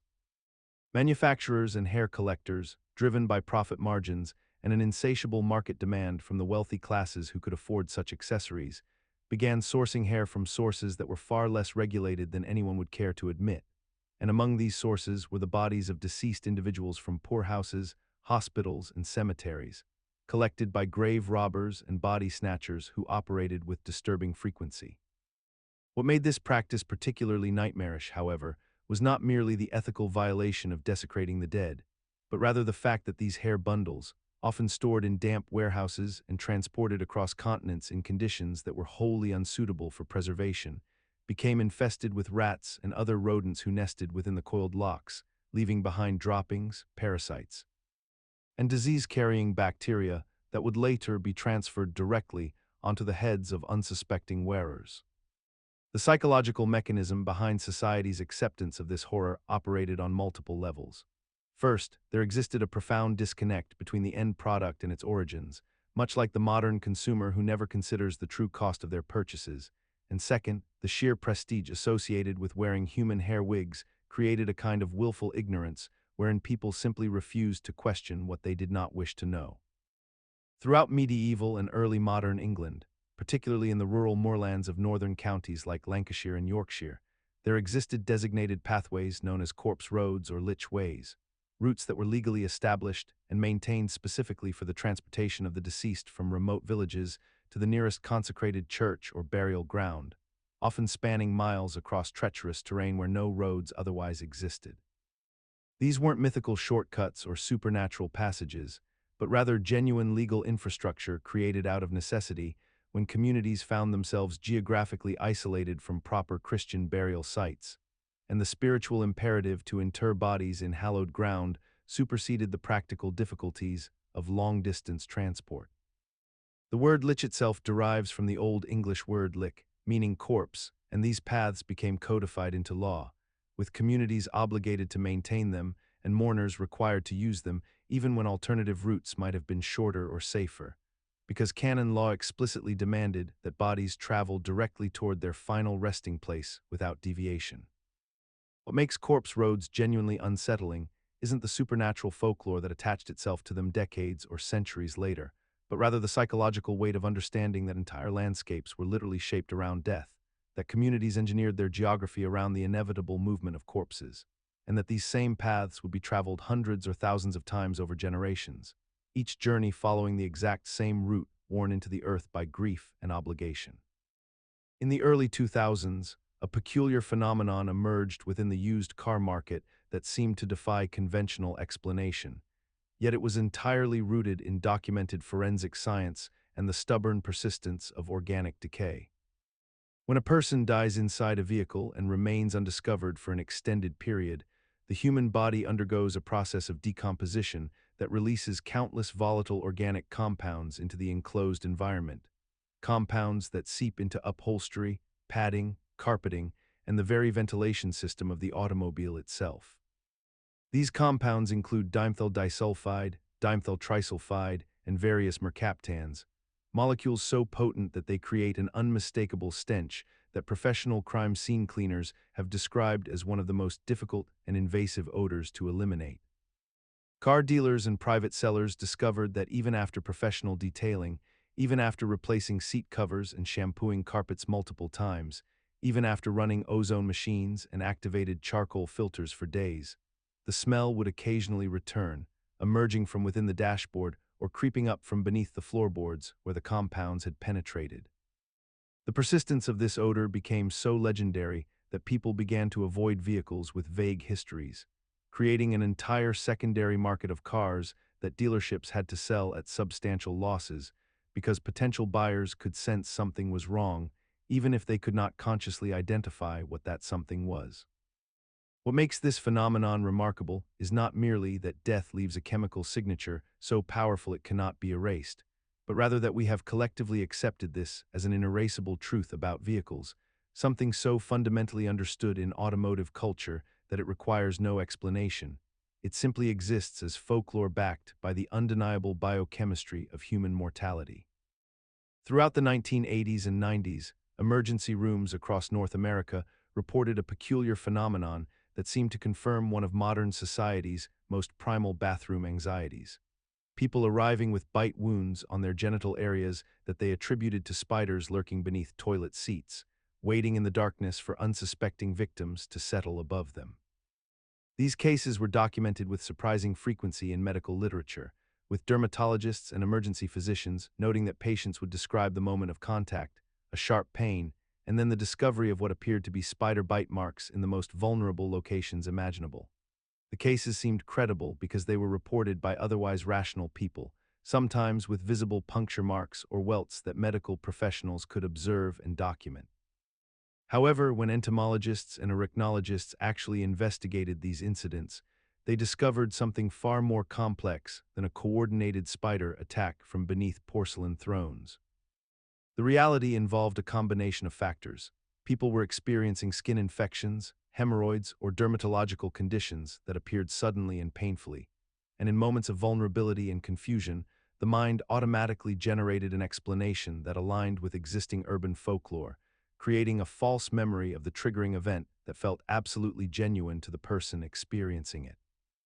The spider toilet bite became a perfect storm of psychological suggestion and physiological distress, where genuine medical conditions were reinterpreted through the lens of collective anxiety, transforming ordinary bathroom visits into potential scenes of hidden danger. What persists most powerfully about this urban legend is how it reveals our willingness to accept unlikely explanations for uncomfortable bodily experiences rather than sit with ambiguity, and how folklore fills the gaps in our understanding with narratives that feel intuitively correct, even when biological evidence contradicts them. The phenomenon of snakes appearing in toilets across the globe represents a peculiar intersection of urban wildlife behavior and human vulnerability, documented repeatedly through emergency service records and wildlife control reports that span multiple continents and decades. In tropical and subtropical regions particularly, incidents have been verified where venomous and non-venomous snakes have indeed entered residential plumbing systems through sewage pipes, drainage systems, and municipal water infrastructure, traveling upward through the vertical passages until they emerge unexpectedly in the porcelain bowl itself, often while unsuspecting residents sit in their most defenseless moments. The mechanism behind these occurrences is rooted in basic animal behavior and environmental pressure. Snakes, particularly water-dwelling species and those seeking shelter during extreme weather, naturally follow water sources and enclosed spaces that provide darkness and safety. And when municipal systems become flooded, or when individual homes lack proper pipe sealing and backflow prevention devices, these animals find themselves navigating through accessible pathways into homes. The psychological dimension of this fear reveals something profound about human consciousness. The toilet itself represents a space of absolute vulnerability and privacy, a place where we cannot simultaneously protect ourselves, and the intrusion of a predatory or simply frightening creature into this sanctuary violates our most fundamental sense of bodily autonomy and home security. For decades, a persistent urban legend circulated through schoolyards, medical offices, and late-night conversations, claiming that earwigs could burrow into the human brain through the ear canal, laying eggs and causing severe neurological damage or death. The legend was so widespread that many people reported genuine anxiety about earwigs entering their ears while sleeping, leading to behavioral changes like stuffing cotton in ears at night or avoiding dark spaces where earwigs might hide. The origin of this fear traces back to the earwig's actual behavior and appearance. These insects possess prominent pincers or cerci at their rear ends, which they use for defense and capturing prey, and they do indeed have a documented preference for dark, warm, enclosed spaces, making human ears theoretically appealing to them. The name earwig itself derives from an Old English phrase meaning ear creature. Though the original etymology likely referred to a completely different insect, yet the unfortunate linguistic connection cemented the association in popular consciousness for centuries. What makes this legend particularly insidious is that it contains just enough grain of truth to feel plausible. Earwigs are real creatures that do occasionally enter human ears, and there are documented cases of insects becoming lodged in ear canals, causing discomfort and requiring medical removal. However, the critical distinction lies in the fact that earwigs are physically incapable of penetrating the eardrum or advancing deeper into the skull, let alone reaching the brain, as the ear canal is a dead end that leads only to the tympanum, and earwigs lack the anatomical structures necessary for boring through bone or tissue. Despite the complete absence of verified cases in medical literature where an earwig has caused brain damage, caused infection leading to serious complications, or successfully laid eggs anywhere in the human body, this legend persists with remarkable tenacity, suggesting that our deepest fears about bodily invasion and parasitism override rational evaluation of actual risk. For decades, quicksand occupied a peculiar space in the collective imagination as a genuine and prevalent threat, a natural hazard that could swallow a human being whole within moments, trapping them in an inescapable grip that would inevitably lead to suffocation and death. The reality, however, is far more mundane and less lethal than popular culture led generations to believe. True quicksand, a geological phenomenon consisting of sand, silt, and water in a state of liquefaction, does exist in certain geographical regions around the world, particularly in areas with shallow water tables, coastal regions, and river systems. Yet despite the dramatic depictions in adventure films and television programs where characters would sink slowly and inexorably into the earth while crying for help, actual documented deaths from quicksand are extraordinarily rare, numbering in the single digits across entire continents over the span of modern recorded history. The phenomenon of quicksand death becoming a persistent urban legend stems from a fundamental misunderstanding of the physics involved in this geological state. When a person encounters actual quicksand and begins to panic, their natural instinct is to struggle and thrash violently, which actually increases their apparent sinking rate because the desperate movements disrupt the sand structure and reduce the buoyancy that would otherwise keep them partially afloat. In reality, because quicksand is denser than the human body, a person would never fully submerge unless they continued to panic and fight against the material, and even then, the process would take considerably longer than the minutes depicted in fiction.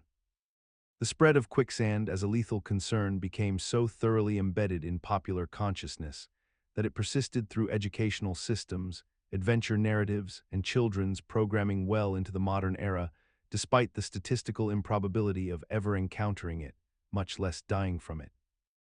In the late 1800s, the fear of premature burial had reached such a fever pitch across Europe and America that it became less of an irrational phobia and more of a legitimate public health concern, spawning an entire industry of safety coffins designed with mechanical systems meant to alert the living if someone awoke beneath the earth. One particular contraption, manufactured and marketed throughout Victorian England and Germany, consisted of a brass bell mounted on the coffin lid with an attached rope or cord that threaded down through the casket to rest in the hand of the deceased, so that any unfortunate soul who regained consciousness after being declared dead would theoretically grasp the rope and ring the bell, summoning help from the graveyard keeper, who was often paid to sit vigil near these elaborate devices during the night hours. The documentation shows that families spent considerable fortunes acquiring these safety coffins, viewing them not as paranoid indulgences, but as reasonable insurance against the very real medical uncertainty of the era, when death itself was difficult to confirm with absolute certainty, and when stories of exhumed coffins bearing scratch marks on the inside of the lid circulated through newspapers and medical journals as cautionary tales. What made this practice psychologically compelling was how it transformed the act of burial into something that felt less final and more provisional, offering mourners a sense that they had done everything possible to protect their loved ones even in death, thereby converting their deep-seated anxiety about mortality and medical error into tangible action. The mechanism that kept this practice alive for decades was partly the genuine ambiguity of death diagnosis in that era, before electrocardiograms and brain activity monitoring existed, but also the way it allowed both the medical establishment and grieving families to feel they had addressed an unknowable threat through mechanical ingenuity rather than accepting uncertainty. During the late 19th and early 20th centuries, gravediggers and cemetery workers across Europe and North America reported a disturbing phenomenon that seemed to defy rational explanation. Sealed coffins would sometimes rupture with violent force, ejecting their contents with such intensity that wooden lids would be found splintered across burial sites, and the surrounding earth would bear evidence of a powerful internal explosion. These incidents were not isolated cases or the product of folklore, but documented occurrences that prompted serious investigation by medical professionals and cemetery administrators who sought to understand what force could build up such tremendous pressure within a sealed wooden box. The explanation, once carefully examined, reveals itself as a straightforward matter of bacterial decomposition and the accumulation of gases produced during the natural breakdown of human tissue. When a body is placed in an airtight coffin, the bacteria naturally present within the corpse begin their immediate work of putrefaction, consuming organic matter and producing methane, hydrogen sulfide, and carbon dioxide as metabolic byproducts. These gases, with nowhere to escape in a sealed environment, accumulate steadily over weeks and months, building pressure that continues to intensify until the structural integrity of the wooden coffin can no longer contain the force, resulting in what appeared to witnesses as a spontaneous explosion. The psychological mechanism that sustained belief in this phenomenon, even after the scientific explanation was widely disseminated, stems from our deep discomfort with the biological reality of death itself. To acknowledge that our bodies decompose through a process of bacterial consumption feels inherently wrong, even though it is the most natural cycle of existence, and the image of a coffin bursting from internal pressure carries with it a sense of violation and disturbance that transcends rational understanding. During the Victorian and Edwardian eras, a peculiar and deeply unsettling practice emerged among the wealthy classes of Europe, particularly in Britain and France, where skilled craftsmen would fashion furniture from the skeletal remains of the deceased, a practice that existed in a strange legal and social gray area that few people acknowledge even today.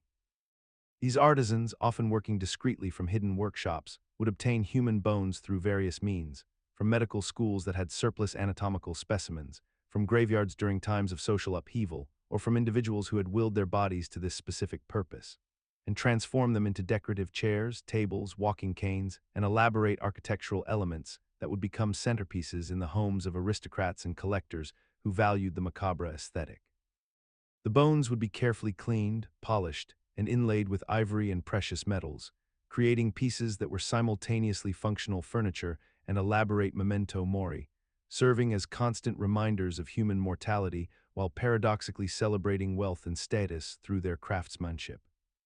The psychological mechanism underlying this practice reveals something fundamental about how humans rationalize transgression when it is wrapped in artistic intention and social elevation. Because the same society that was morally horrified by grave robbing and the desecration of human remains found it acceptable when those remains were transformed into art objects owned by the privileged. suggesting that the moral outrage was less about the violation itself and more about who was doing the violating and for what purpose. During the Second World War, in concentration camps across Nazi-occupied Europe, evidence emerged of a practice so grotesque that survivors initially hesitated to speak of it, fearing they would not be believed. The Nazis, in their systematic dehumanization of prisoners, allegedly rendered human fat from corpses to create soap, a product that would later become one of the most haunting symbols of industrial-scale atrocity. The soap, marked with the initials RIF, which some claimed stood for Reichsamt für Industrielle Fettversorgung, was supposedly distributed to concentration camp inmates and the German population, creating a horrifying cycle in which victims were transformed into products used by their perpetrators and fellow prisoners. The practice emerged from the broader Nazi ideology of total utilization, wherein nothing from the murdered would be wasted, extending the dehumanization process even beyond death itself. Historians and forensic experts have since examined whether this practice was as widespread as wartime testimony suggested, with some concluding that while the Nazis certainly discussed such possibilities and may have experimented with the process on a limited scale, the mass production and distribution of human fat soap likely did not occur on the industrial level that propaganda and survivor accounts sometimes indicated. Yet the psychological mechanism behind why this particular horror captured the imagination so powerfully relates to the profound violation it represents: the transformation of human remains into everyday objects that would force the living to inadvertently participate in the desecration of the dead. What makes this legend particularly persistent is how it embodies the ultimate loss of human dignity and autonomy, a fate worse than death itself, because it strips away the distinction between person and material, between the sacred and the profane, rendering the body as nothing more than raw material for industrial processes. For decades, the existence of human skin lampshades stood as one of history's most disturbing urban legends, whispered about in documentaries and historical discussions as something too horrific to be true, yet too specific to be entirely fabricated.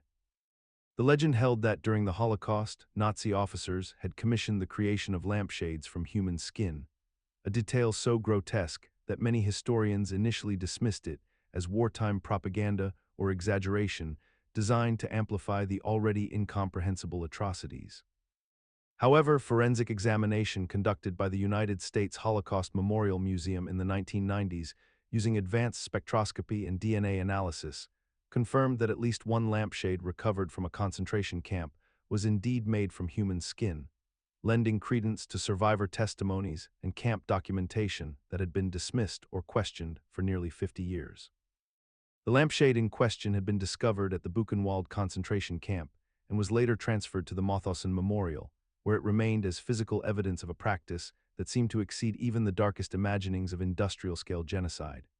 What makes this confirmation psychologically unsettling is not merely the act itself, but rather how the human mind responds to its own capacity for depravity when given institutional power and ideological justification. The lampshade represents a threshold crossing where murder transforms into craft, where victims become objects of domestic utility, where the perpetrator must consciously engage in the act of creation, knowing the material's origin. The persistence of this knowledge in our collective consciousness, despite its horrific specificity, speaks to humanity's need to document and acknowledge even the most extreme examples of our own destructiveness, as though bearing witness to such confirmation prevents us from claiming ignorance about what humans are capable of achieving in the pursuit of absolute dominance. In the rolling hills of Tennessee, behind chain-link fences and security gates, there exists a place that sounds like pure fiction, yet operates openly and legally, where human corpses are left to decompose in the sun and rain, watched over by researchers taking meticulous notes on the process of human decay. This is the University of Tennessee's Anthropological Research Facility, commonly known as the Body Farm, and it represents one of the most unsettling truths about modern forensic science that most people have no idea exists. Since 1981, researchers have been studying human remains in various states of decomposition, documenting how bodies break down under different environmental conditions, how insects colonize and consume flesh, how bones scatter and degrade, all for the express purpose of helping law enforcement identify victims and solve murders. The facility operates with complete legitimacy and scientific rigor, with corpses donated by individuals or their families specifically for this research, creating what amounts to an open-air graveyard dedicated entirely to understanding death. What makes this particularly unsettling is the mechanism behind why this place exists at all. Forensic anthropologists realized that actual skeletal remains from crime scenes behaved differently than the textbook examples they were studying, that real decomposition was far messier and more variable than anyone had predicted, and that without understanding these variables, investigators were making incorrect determinations about time of death, cause of death, and victim identification. The body farm emerged as a solution to this gap in knowledge, a place where scientists could control variables like temperature, moisture, insect activity, and burial depth to create a comprehensive database of how American bodies decay. During the 16th through 18th centuries, a widespread medical practice existed throughout Europe, where physicians and apothecaries literally prescribed the consumption of human corpses and corpse derivatives to treat everything from epilepsy and melancholy to wounds and internal bleeding, a phenomenon known as corpse medicine that was considered not merely acceptable but genuinely therapeutic by the medical establishment of the time. Wealthy and poor patients alike would ingest preparations made from mummified human flesh, ground human bones, fat rendered from executed criminals, blood collected from the recently deceased, and even powdered human skull mixed into beverages or salves, with the belief that consuming the recently vital essence of the dead would transfer their remaining life force to the living and restore balance to the body's humors. The practice was so normalized that apothecaries maintained corpse medicine as a standard stock item, physicians wrote detailed prescriptions for specific preparations, and the demand for fresh cadavers to supply this medical need actually created a secondary market where grave robbers and body snatchers operated with relative impunity, knowing they served the medical profession and therefore maintained a veneer of legitimacy. Underneath this acceptance lay a logical framework that seemed reasonable within the context of early modern medicine. If the body contains vital essences and forces, then consuming bodily matter from healthy individuals or from those who died suddenly might transfer those properties to the sick, creating a sympathetic magic that aligned with contemporary understanding of disease as imbalances requiring correction through ingestion of opposing materials. The practice persisted for centuries despite accumulating evidence that it produced no actual healing effects, suggesting that the power of institutional authority and the desperate desire of suffering people to believe in any offered cure proved far more influential than empirical observation or the fundamental absurdity of the treatment itself. During the Renaissance and extending well into the 19th century, European artists and wealthy collectors developed a peculiar obsession with a pigment they believed possessed remarkable qualities, a substance so coveted that it commanded extraordinary prices and was sought after by master painters throughout the continent.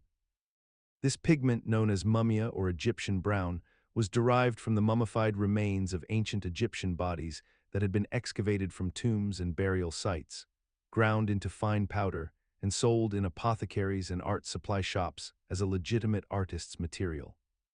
The practice was widespread enough that major suppliers across London, Paris, and Amsterdam maintained stocks of this macabre substance, advertising it alongside more conventional pigments, and the demand was genuine and consistent among accomplished painters who believed it possessed superior binding properties and a richness of tone that could not be replicated by synthetic alternatives. The horrifying reality beneath this practice reveals the complex intersection of European fascination with antiquity, the commodification of human remains, and a systematic desecration of countless bodies for the purpose of commerce and art. The psychological mechanism that allowed this atrocity to flourish operated through several layers of cultural rationalization. First, the geographical and temporal distance from ancient Egypt created an abstraction that made the remains feel less like actual human beings and more like archaeological resources. Second, the veneer of scientific and artistic legitimacy provided moral cover, transforming grave robbing into scholarly acquisition. And third, the integration of mummy paint into the workflows of respected artists created a normalcy around the practice that made questioning it seem almost pedantic. In 1869, a gunslinger named Wild Bill Hickok sat down at a poker table in Deadwood, South Dakota, and what happened that evening would transform a simple card combination into one of the most persistent superstitions in American culture. Hickok was playing five-card draw poker when Jack McCall, a drifter with a grudge, walked up behind him and shot him in the back of the head, killing him instantly. When authorities examined the cards Hickok had been holding at the moment of his death, they found two pairs, a pair of black aces and a pair of black eights, along with what some accounts describe as a queen kicker. This specific hand, forever associated with sudden, violent death, became known as the dead man's hand, and from that day forward, poker players throughout the American West and eventually across the entire world began treating this particular combination with an almost religious dread. What makes this superstition particularly fascinating is not merely that it originated from a real historical event, but rather how it persisted and evolved with such tenacity despite lacking any inherent causal connection between card arrangement and mortality. The psychological mechanism underlying this belief operates through a process called pattern recognition and confirmation bias, wherein human brains are evolutionarily programmed to identify patterns as survival mechanisms, even when those patterns are entirely coincidental or imaginary. When confronted with a memorable, dramatic event like Wild Bill's assassination, our minds crystallize the surrounding details into significance, transforming random elements into portentous symbols, and this transformation becomes particularly powerful when the person involved possessed legendary status or charisma.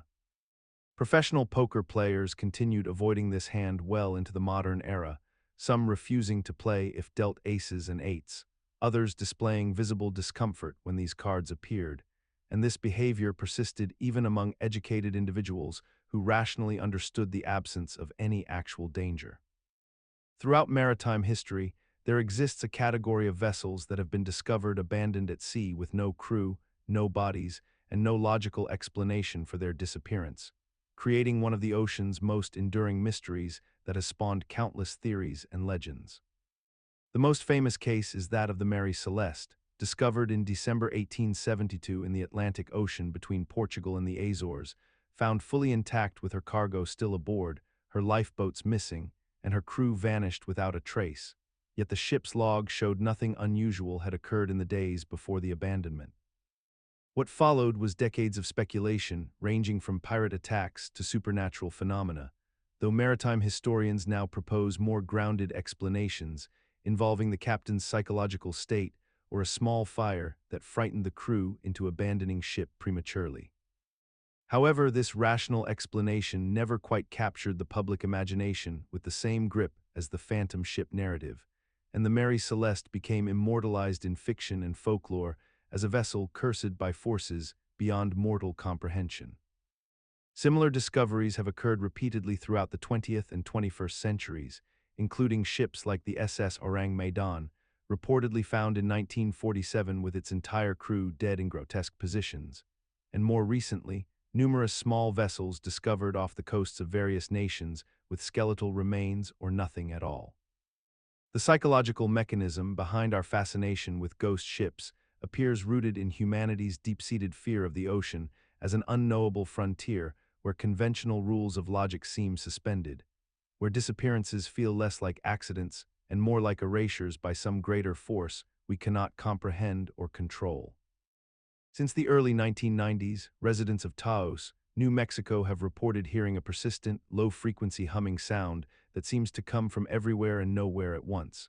a phenomenon that has puzzled scientists, frustrated inhabitants, and spawned countless theories about its origin and nature.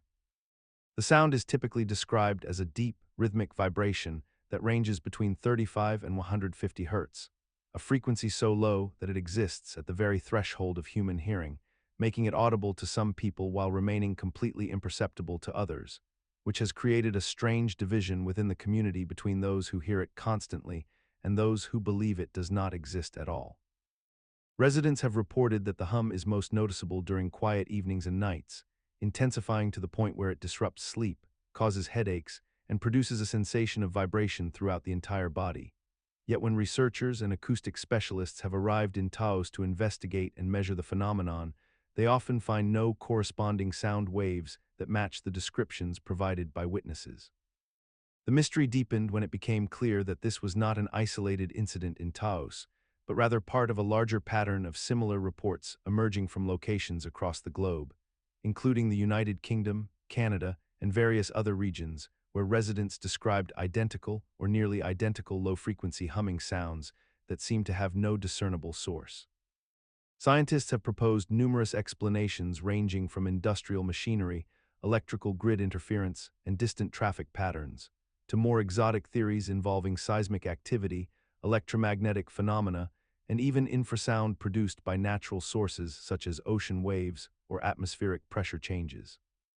In February of 1959, a group of 9 experienced mountaineers led by Igor Dyatlov set out to traverse the northern Urals in what should have been a routine winter expedition across challenging but manageable terrain. Yet within weeks, all 9 members would be found dead under circumstances so bizarre and contradictory that the Soviet government sealed the investigation files for decades, allowing speculation and conspiracy theories to flourish in the absence of coherent official explanation. The hikers had established a camp on the slopes of what locals called the Mountain of the Dead, and during the night of February 1st, they apparently fled their tents in a state of panic so severe that they cut through the fabric from the inside to escape, leaving behind their shoes, jackets, and all survival equipment as they stumbled into a blizzard with temperatures dropping to negative 40 degrees Fahrenheit, a decision so fundamentally irrational that it demands explanation. The bodies were discovered scattered across the frozen landscape, in positions that suggested they had attempted to return to camp, but had simply given up and lain down in the snow. Yet the official autopsy reports indicated that several members had suffered massive internal injuries inconsistent with freezing or exposure, with one victim missing her tongue and another displaying radiation burns, details that seemed to suggest violence or something far more sinister than simple exposure. The psychological mechanism that makes this case so persistently haunting is our desperate need for rational closure when confronted with genuinely inexplicable events. And so we construct narratives involving avalanches, secret military weapons, infrasound, or extraterrestrial phenomena, each theory reflecting more about our anxieties than about what actually occurred that night. In the winter of 1855, the English county of Devon experienced one of the strangest and most thoroughly documented phenomena in meteorological history, when residents awoke to find thousands upon thousands of two-toed hoofprints pressed into the fresh snow that had fallen across the landscape overnight, stretching across an area spanning nearly 100 square miles in a continuous,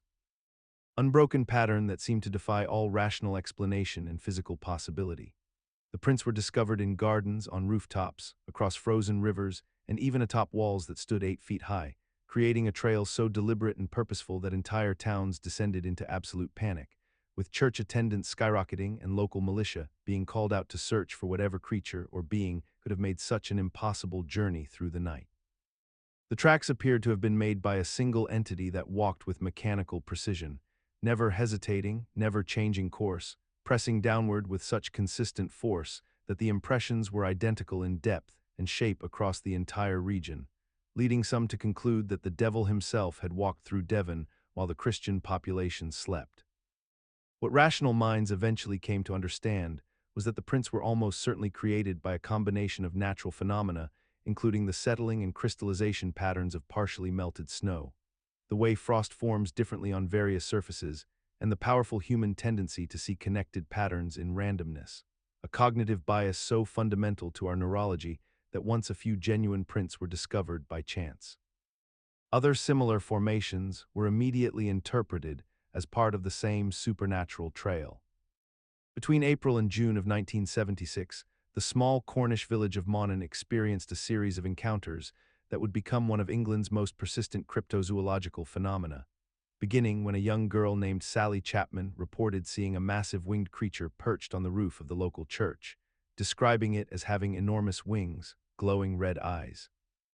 and a distinctly humanoid yet distinctly avian form that seemed to defy conventional classification within any known species of bird or animal that naturalists could identify.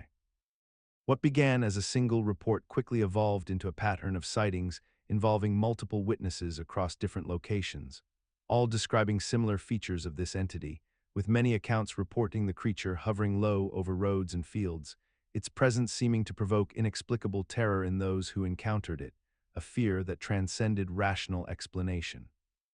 The phenomenon gained substantial traction when it was covered by local newspapers and subsequently picked up by paranormal researchers and cryptozoology enthusiasts, who descended upon Cornwall to investigate the claims and interview witnesses. Their documentation lending a veneer of legitimacy to the accounts and creating a feedback loop that encouraged additional reports from residents who may have previously dismissed their own unusual sightings as products of imagination or misidentification. The psychological mechanism underlying the Allman phenomenon reflects how human perception operates under conditions of uncertainty and cultural priming, whereby once a compelling narrative framework is established and distributed through media channels, subsequent observations become filtered through that interpretive lens, causing ordinary sights to be recontextualized as evidence of the phenomenon. A process known as confirmation bias that operates powerfully in small communities where social cohesion and shared belief systems carry significant weight. Between 1764 and 1767, the rural French province of Gévaudan experienced a series of brutal killings that claimed the lives of over 100 people, primarily women and children, in attacks attributed to a mysterious creature that came to be known as the Beast of Gévaudan.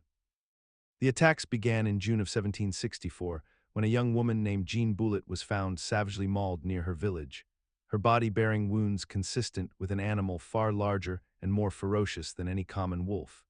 Yet the wounds displayed an almost deliberate targeting of the throat and face that suggested something far more calculated than mere predatory hunger.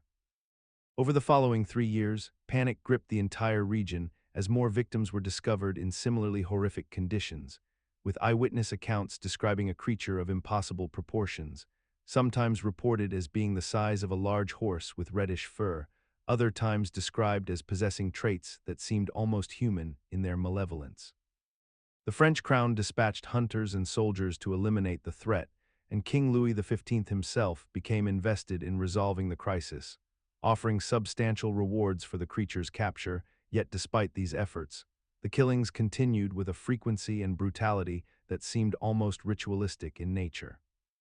The psychological mechanism that allowed the beast to achieve such legendary status stemmed from the combination of genuine unsolved attacks, the isolation and superstition of rural 18th century France, and the human tendency to attribute supernatural qualities to violence that exceeds our comprehension, transforming a series of real killings into something far more monstrous in the collective imagination than any single explanation could account for. In the 1990s, across Puerto Rico and parts of the southwestern United States, livestock began dying under deeply unusual circumstances, their bodies found drained of blood with peculiar puncture wounds and missing organs, leading local farmers and ranchers to whisper about a creature they called the chupacabra, a legendary beast that fed on the vital fluids of animals in the darkness. The panic spread rapidly through rural communities, with sightings reported and theories multiplied, but what veterinarians and animal control specialists eventually discovered was far more mundane yet somehow more unsettling. The culprit was mange-infected coyotes, wild dogs suffering from a parasitic skin condition that caused severe hair loss, exposed raw flesh, and a grotesque, almost alien appearance that bore no resemblance to any creature people had previously encountered.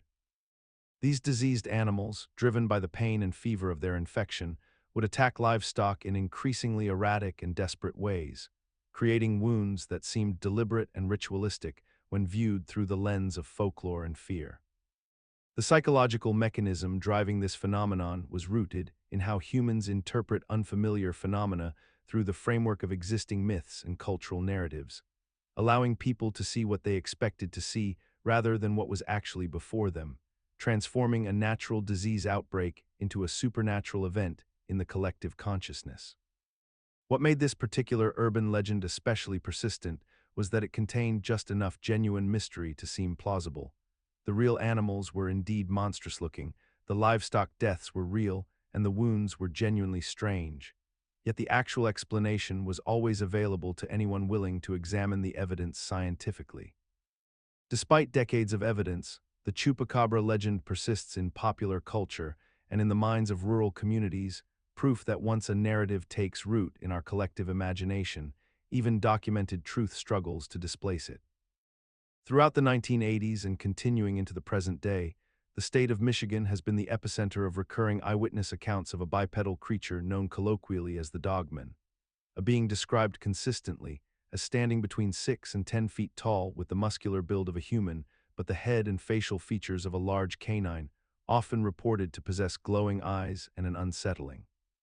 almost human-like gait that witnesses find profoundly disturbing and difficult to reconcile with any known animal species found in the Great Lakes region.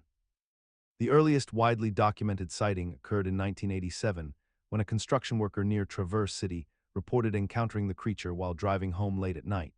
describing an experience so viscerally terrifying that he initially refused to speak publicly about the encounter for several years, but eventually came forward to share his account with researchers and paranormal investigators who began collecting similar reports from across Michigan's rural and forested areas. What makes these accounts particularly compelling from a research perspective is not the individual testimonies themselves, which could easily be dismissed as misidentifications of known animals or elaborate hoaxes, but rather the consistency of the descriptions across decades and across witnesses who had no apparent connection to one another and lived in different counties separated by significant distances, suggesting either a widespread cultural phenomenon of shared delusion or a genuine unknown animal species inhabiting the region. The psychological mechanism behind such persistent sightings likely involves a combination of factors, including the human brain's tendency to pattern match incomplete visual information into recognizable shapes,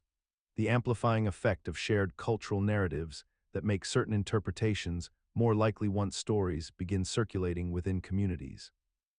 and the genuine presence of Michigan's extensive forests and wild areas, which naturally harbor unfamiliar wildlife that can appear strange or unusual when observed in low-light conditions or at unexpected moments. Throughout recorded history, documented cases of children raised in isolation or by animals have emerged from various parts of the world, challenging our understanding of human development and the nature of civilization itself. In 1920, a missionary in India discovered two girls, later named Kamala and Amala, living in a wolf den near Midnapore, exhibiting behaviors entirely consistent with their animal upbringing rather than human socialization, including walking on all fours, communicating through growls and snarls, and showing no recognition of human speech or social customs whatsoever. The younger child, Amala, died within a year of her discovery, but Kamala lived for 9 years under observation, gradually learning to walk upright and speak approximately 50 words before her own death, demonstrating the profound plasticity of the developing human brain and the extent to which our humanity is constructed through social interaction rather than inherited biologically. Similar cases have been documented across centuries and continents, from Victor of Averin in 18th century France, a boy discovered living wild in the forest who struggled throughout his life to master basic language and social conventions, to more recent cases like Jeannie in 1970's Lowe's Angels, a girl locked in a room for 13 years whose subsequent development revealed critical windows for language acquisition and social bonding that appear to close as the brain matures. These cases persist in our collective consciousness because they expose a fundamental anxiety about the fragile nature of human identity, suggesting that civilization is not our natural state, but rather an elaborate construction maintained only through constant socialization and environmental reinforcement.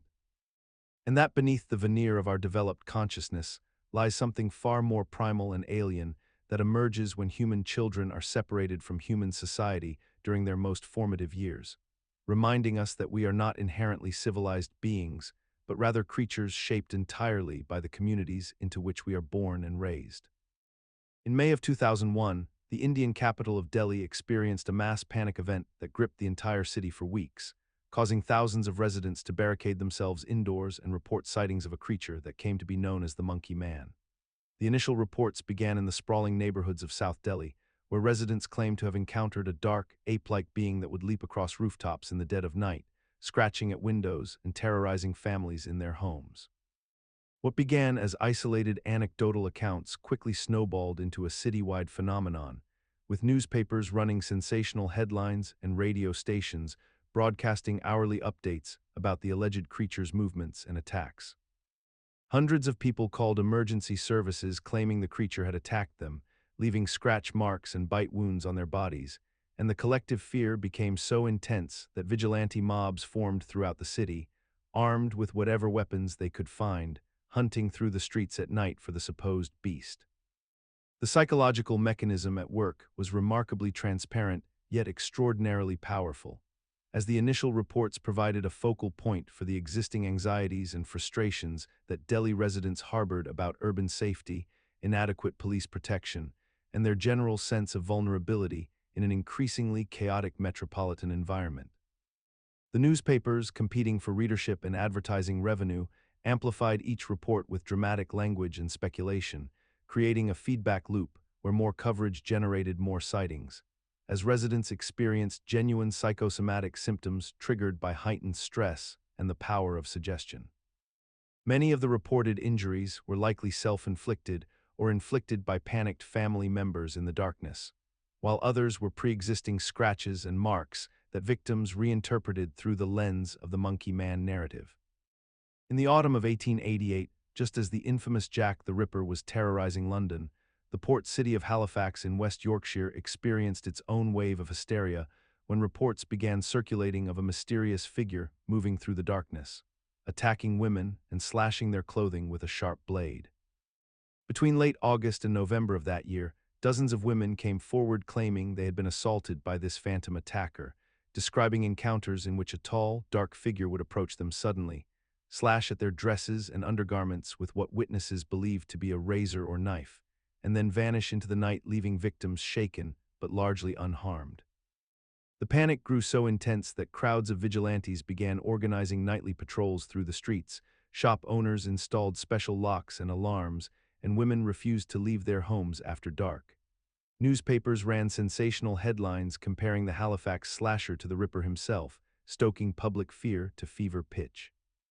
However, when authorities actually investigated the claims methodically, they discovered something far more mundane than a serial attacker. There was no slasher at all, or at least no coordinated campaign of violence by a single individual. Many of the reported incidents proved impossible to verify, victims' accounts contradicted one another wildly, and physical evidence of actual attacks was virtually non-existent. The psychological mechanism at work was classic mass hysteria, wherein fear and suggestion become so contagious that people begin to see threats that do not exist, unconsciously reinterpreting innocent encounters as malicious ones, and sometimes even imagining attacks whole cloth. The power of narrative suggestion, amplified by sensational journalism, created a shared belief system so compelling that ordinary events were recontextualized as evidence of danger. In the summer of 1788, London descended into a state of collective panic that would come to be known as the era of the London Monster, a period when the city's streets became theaters of fear driven not by any single confirmed killer, but by a cascade of slashings, assaults, and mysterious attacks that may have never existed as a coordinated threat at all. Between June and September of that year, reports flooded the newspapers and coffee houses of London describing a shadowy figure who allegedly stalked the streets at night, targeting women with a curved knife, slashing at their clothing, their faces, and their bodies with apparent motivations that remained incomprehensible even to the victims themselves. The attacks began sporadically but accelerated in frequency as the summer progressed, and with each new report, the public imagination grew darker, conjuring images of a deranged madman prowling the gaslit alleys and busy thoroughfares of the capital. Witnesses reported glimpses of a man in a dark coat, sometimes described as wearing a mask or having a grotesque appearance, and soon every shadowy figure on London's streets became a potential suspect, transforming the city into a paranoid landscape where neighbors eyed one another with suspicion and women feared to venture out alone. The psychological mechanism driving this panic reveals itself when we examine the actual evidence with careful scrutiny, for despite the intensity of public fear and the seeming specificity of eyewitness accounts, historians and criminologists have since questioned whether the London Monster was ever a single individual committing coordinated attacks, or whether the phenomenon was instead a collective delusion, mass hysteria amplified by sensationalist newspaper coverage. Copycat incidents inspired by initial genuine assaults, and the urban anxiety of a rapidly growing industrial city struggling with overcrowding, poverty, and the anonymity of modern metropolitan life. In the summer of 1981, in the small town of Boston, Massachusetts, residents began reporting sightings of a mysterious clown figure lurking near children's playgrounds and residential neighborhoods during evening hours, armed with candy and attempts at casual conversation with minors he did not know. What began as scattered reports from concerned parents quickly escalated into a full-blown panic that gripped the city, with hundreds of families reporting encounters with this figure or similar individuals dressed in full clown costume, attempting to lure children away from populated areas with promises of money, ice cream, and invitations to visit his van. Police departments received thousands of calls, schools issued warnings, and community watch groups organized nightly patrols through neighborhoods. Yet despite this massive coordinated response and intense media coverage, no perpetrator was ever formally identified, arrested, or conclusively proven to exist as a singular entity. The phenomenon spread like wildfire to other cities across America, with Boston being followed by reports in Chicago, Miami, and numerous other metropolitan areas throughout the early 1980s, creating a shared cultural anxiety that somehow unified strangers across vast distances through collective fear of an almost mythological threat. The psychological mechanism underlying phantom clown panic operates on several fundamental human vulnerabilities simultaneously. The inherent uncanniness of clown imagery itself, which exists in that disturbing space between entertainment and threat, combined with our primal protective instincts toward children and the deep cultural terror of stranger danger that had been amplifying throughout the 1970s and 80s. Each unverified sighting reinforced the narrative, each parent's warning to their child created new believers, and each news report added legitimacy to a threat that arguably never cohesively existed at all, yet the fear remained absolutely authentic to those who experienced it. During the 14th and 15th centuries across Europe, particularly during periods of plague outbreak and social collapse, a peculiar and devastating phenomenon emerged that would come to define one of history's darkest chapters of mass hysteria and murder: the systematic poisoning of communal water sources by individuals, often acting alone or in small groups, who sought to contaminate the primary source of survival for entire villages and towns. Unlike the mythologized version of well poisoning that persists in folklore as an urban legend whispered around campfires, these historical accounts were meticulously documented in court records, confession documents, and municipal archives that still exist today, revealing names, dates, and the actual mechanics by which people successfully introduced toxins into the shared water supplies that kept communities alive. The perpetrators were typically individuals suffering from severe mental affliction, religious zealotry, or a complex mixture of both conditions, and they operated under the belief that they were either serving divine will, seeking vengeance against entire populations, or attempting to manufacture controlled chaos that would somehow benefit them in ways their deteriorating minds could rationalize. The psychological mechanism at work involved a complete disconnection from the consequences of their actions,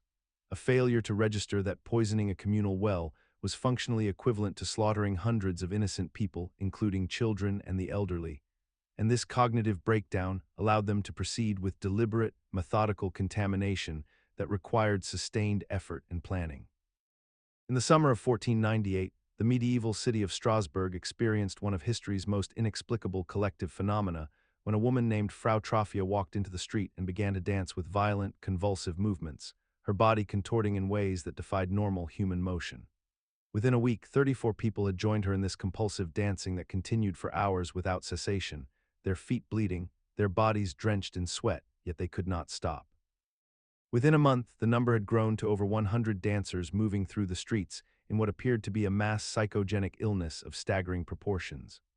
Physicians and authorities watched helplessly as people danced themselves to exhaustion, some collapsing and dying from the sheer physical exertion, while others simply continued until their bodies could no longer respond. The dancers reported no conscious control over their movements, describing instead an overwhelming compulsion that seized their limbs and forced them to continue dancing regardless of the pain or social humiliation involved. The city's response was to hire musicians, believing that more music might somehow break the spell, yet this only seemed to intensify the phenomenon, as though the dancers were being pulled deeper into their involuntary choreography. The most troubling aspect of the dancing plague was that it occurred during a period of immense psychological stress, when the city had suffered through famine, disease, and spiritual anxiety, creating a population primed for some form of collective breakdown. Modern medical analysis suggests that the dancers experienced a form of psychosomatic response, where extreme emotional distress manifested as physical compulsion in the body, spreading through the population via a psychological mechanism known as mass psychogenic illness or collective hysteria. In January of 1962, in the small town of Kashasha on the shore of Lake Victoria in Tanganyika, which is now modern-day Tanzania, a 15-year-old schoolgirl began laughing uncontrollably during her classes, and within hours, her laughter had spread to two other girls sitting nearby, and by the end of the week, 95 students out of the approximate 250 enrolled at the girls' school were affected by this same compulsive, unstoppable laughing that would last for hours at a time, rendering them unable to concentrate or function normally in any capacity. The local authorities attempted to contain the phenomenon by closing the school temporarily, believing that removing the students from the environment might halt the spread, but the laughter continued in their homes and in the community, and within a few months, the epidemic had spread to neighboring villages and schools, eventually affecting around 1,000 people across the region before gradually subsiding over a period of several months. Medical professionals and psychiatric experts who studied the outbreak extensively concluded that this was a case of mass psychogenic illness, also known as collective hysteria or mass hysteria, a documented psychological phenomenon in which a group of individuals experiences the same physical or behavioral symptoms without any identifiable organic cause, spreading through psychological suggestion and social contagion rather than through any pathogen or biological mechanism. The conditions in Tanganyika at that time were particularly conducive to such an outbreak, as the nation was undergoing a significant period of social upheaval and anxiety following its independence from British colonial rule just months earlier,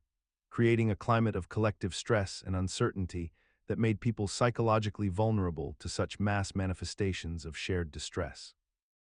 Between the 1970s and 2000 teens, documented cases of mass hysteria swept through schools across the globe with alarming regularity, affecting dozens or sometimes hundreds of students who would suddenly collapse, lose consciousness, or experience unexplained physical symptoms simultaneously, creating scenes of genuine medical emergency that perplexed doctors, administrators, and parents alike. The incidents typically began with a single student reporting a strange smell, an unusual sensation, or a vague feeling of dizziness, and within minutes or hours, other students nearby would begin experiencing identical or similar symptoms, collapsing to the floor, convulsing, or becoming temporarily paralyzed while medical teams rushed to the scene, only to find that physical examinations revealed nothing medically wrong with the affected individuals. Notable outbreaks occurred in schools across Tanzania, Portugal, the Philippines, and numerous other nations, with one incident in Kanyanis affecting over 900 students in a single day, overwhelming local hospitals and triggering widespread panic among families who genuinely believed their children were victims of poisoning, supernatural forces, or unknown pathogens. The psychological mechanism behind these episodes operates through a phenomenon known as mass psychogenic illness, where stress, anxiety, and the power of suggestion create a cascade effect among groups of people who share common environmental pressures.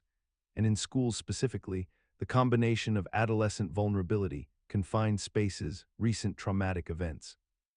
or mounting academic pressure can trigger what researchers describe as a collective psychological response that manifests as genuine but ultimately non-organic physical symptoms. Between the years of 1981 and 1986, a school building in Las Vegas experienced a series of mysterious illnesses that affected dozens of students and staff members simultaneously, yet no medical cause was ever identified. The symptoms began appearing in a specific section of the school, with students reporting headaches, dizziness, nausea, and respiratory problems during certain hours of the day, particularly in the afternoons. What made this phenomenon genuinely unsettling was that the symptoms would vanish completely once students left the building, only to return the following day with the same consistency and pattern. Multiple medical investigations were conducted, the air quality was tested repeatedly, and environmental inspectors found nothing structurally wrong or chemically present that could explain the collective illness. The symptoms appeared psychologically real to those experiencing them. They were not imagined or exaggerated, yet the body's actual pathological response seemed to depend entirely on the student's location within the school building. What researchers eventually identified was a case of mass psychogenic illness, sometimes called toxic school syndrome, where the human mind's expectation of environmental danger becomes so powerful that it creates genuine physiological symptoms in otherwise healthy individuals. The mechanism behind this is rooted in how our nervous systems interpret threat signals in social environments. When one or two students began reporting symptoms and those reports gained attention, other students' brains began scanning their own bodies for similar sensations, finding aches and pains that normally would have gone unnoticed. This process accelerated as more people reported illness, creating a feedback loop where social reinforcement transformed mild, ordinary sensations into a collective health crisis. On March 3, 1876, in the small town of Olympia Springs, Kentucky, residents witnessed something that defied rational explanation and challenged the boundaries of what could be scientifically documented in the 19th century. Over a span of several minutes, pieces of raw meat began falling from a clear sky onto a woman's property, landing on her roof and scattered across the surrounding area. Witnesses reported that the meat appeared fresh, with no apparent source from above, no visible aircraft or animals, and no logical meteorological explanation for how animal tissue could simply precipitate from the atmosphere like rain or hail. The meat was examined by local authorities and curious townsfolk, and while some pieces were identified as possible beef or mutton, the circumstances remained utterly inexplicable, leading to wild theories ranging from a circus accident to supernatural intervention. Scientists of the era attempted various explanations, suggesting that perhaps vultures had dropped their meal in flight, or that some atmospheric phenomenon unknown to modern science had occurred, yet none of these theories adequately explained the precise and concentrated nature of the incident. What made the Kentucky meat shower particularly unsettling was that it occurred in full daylight with multiple witnesses. It was documented in newspapers of the time, and it represented a genuine mystery that had no satisfactory resolution. The event has persisted in American folklore and cryptozoological circles for nearly 150 years, remaining one of those historical oddities that we mention occasionally but never quite resolve. A moment where the natural world seemed to operate under rules we simply do not understand, and yet despite this, it has faded from mainstream consciousness almost entirely. Throughout recorded history, witnesses across multiple continents have reported the terrifying phenomenon known as blood rain, where precipitation falling from the sky appears stained with a deep red or rusty coloration, creating the unmistakable visual impression that the heavens themselves are bleeding down upon the earth below. These events are not folklore or exaggeration, but rather documented meteorological occurrences that have been observed, measured, and scientifically analyzed by researchers who discovered that the red coloration typically results from vast quantities of dust particles, mineral deposits, and organic matter being lifted into the atmosphere by powerful wind systems and desert storms, which then travel thousands of miles across continents before mixing with rain clouds and descending back to the surface as visibly discolored precipitation. The most famous recorded instances include the rain that fell across Europe in 1608, the catastrophic red rainfall documented in Kerala, India during 2001 that accumulated in quantities thick enough to stain clothing and buildings, and numerous events across the Sahara region where Saharan dust storms routinely inject millions of tons of particulate matter into the upper atmosphere, where it circulates globally and eventually settles as colored rain in distant regions. The psychological mechanism that made these events so terrifying throughout history stems from humanity's ancient instinct to interpret unusual natural phenomena as harbingers of divine punishment or apocalyptic catastrophe, a cognitive tendency that transforms an explainable atmospheric process into something ominous and supernatural in the human mind. Throughout recorded history, particularly in medieval and early modern Europe, there have been documented accounts of gelatinous, translucent substances falling from the sky during thunderstorms or meteor showers, substances that witnesses described as star jelly or star slime, materials so bizarre and unexplained that they generated centuries of folklore and scientific debate among natural philosophers and scholars who attempted to categorize what they had observed. These incidents were not isolated anomalies relegated to superstitious villages, but rather were reported by educated observers, clergy members, and naturalists who recorded their findings in journals and correspondence, lending them a peculiar credibility that kept the phenomenon alive in European consciousness for generations.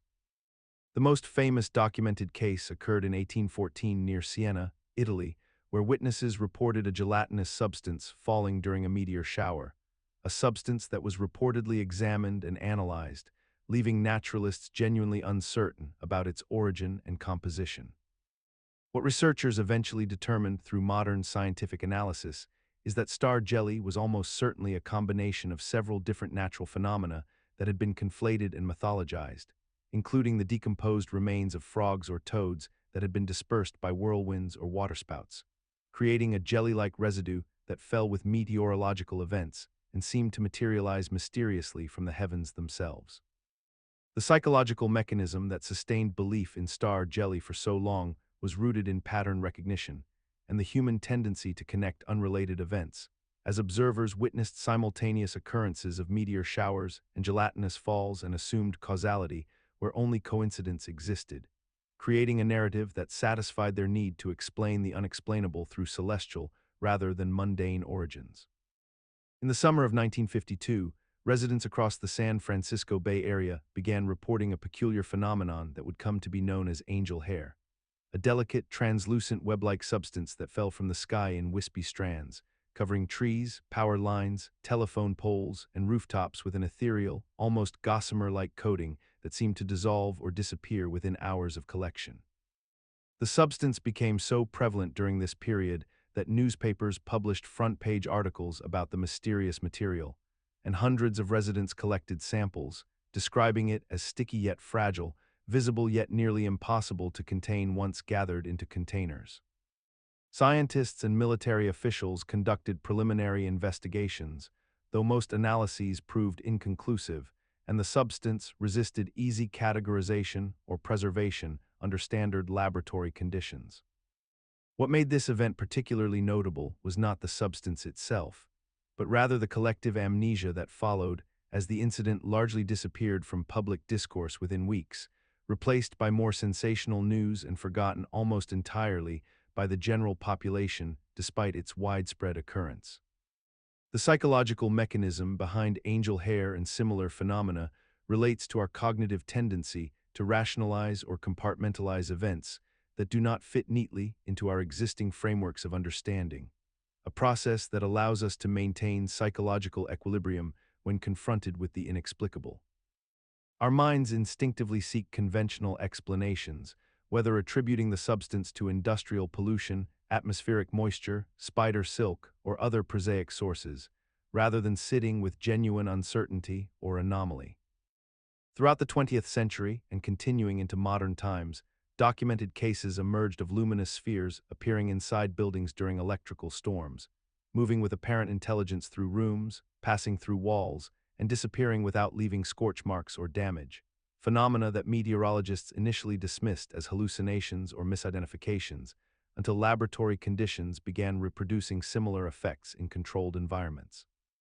The incidents typically occur during intense thunderstorm activity when atmospheric conditions produce extreme electrical potential differences, and witnesses report spheres ranging from the size of a golf ball to several feet in diameter, glowing with colors from white to orange to blue, drifting slowly through hallways and living spaces before vanishing silently or occasionally exploding with minimal force. One particularly well-documented case from 1962 involved a family in rural England who observed a blue-white sphere materialize inside their kitchen, traverse the room at walking speed, and exit through a closed window without breaking the glass, leaving only a faint ozone smell and electromagnetic interference that disabled their radio for several hours afterward. The mechanism behind indoor ball lightning appears connected to the ionization of air molecules when lightning strikes nearby structures, creating a self-sustaining plasma phenomenon that becomes temporarily trapped within enclosed spaces where specific electromagnetic conditions maintain its coherence and luminosity.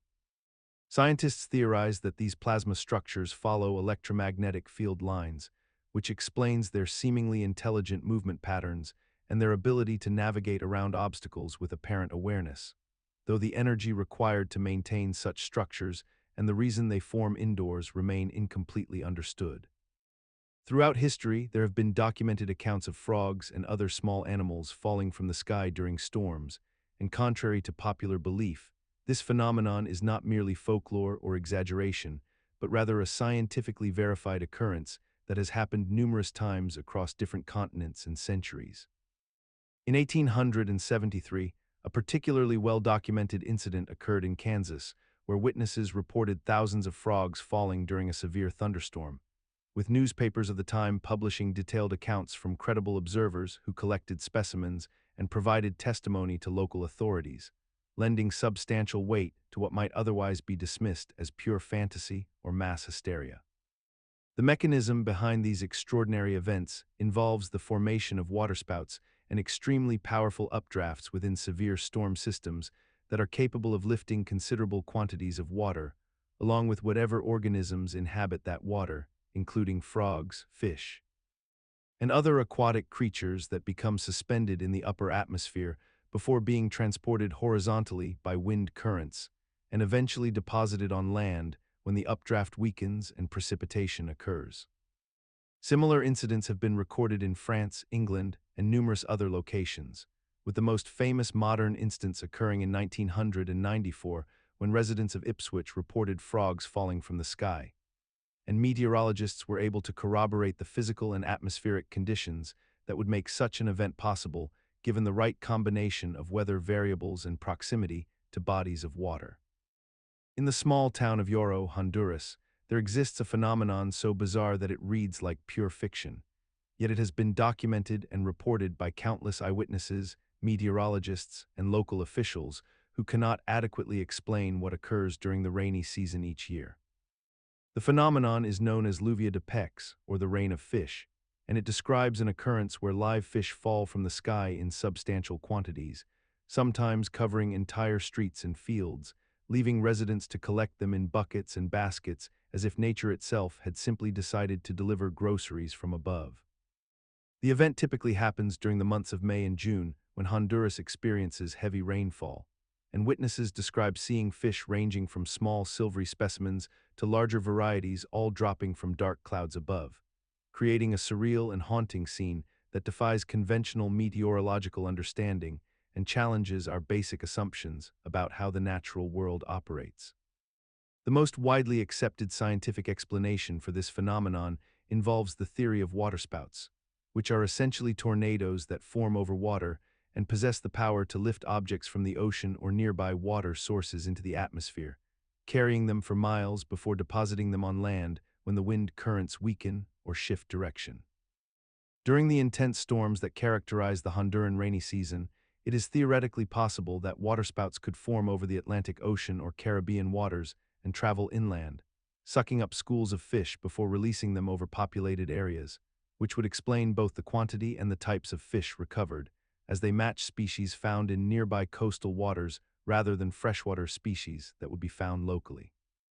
Throughout the 19th and 20th centuries, fire departments and insurance investigators across Europe and North America documented dozens of cases in which fires would spontaneously ignite within homes,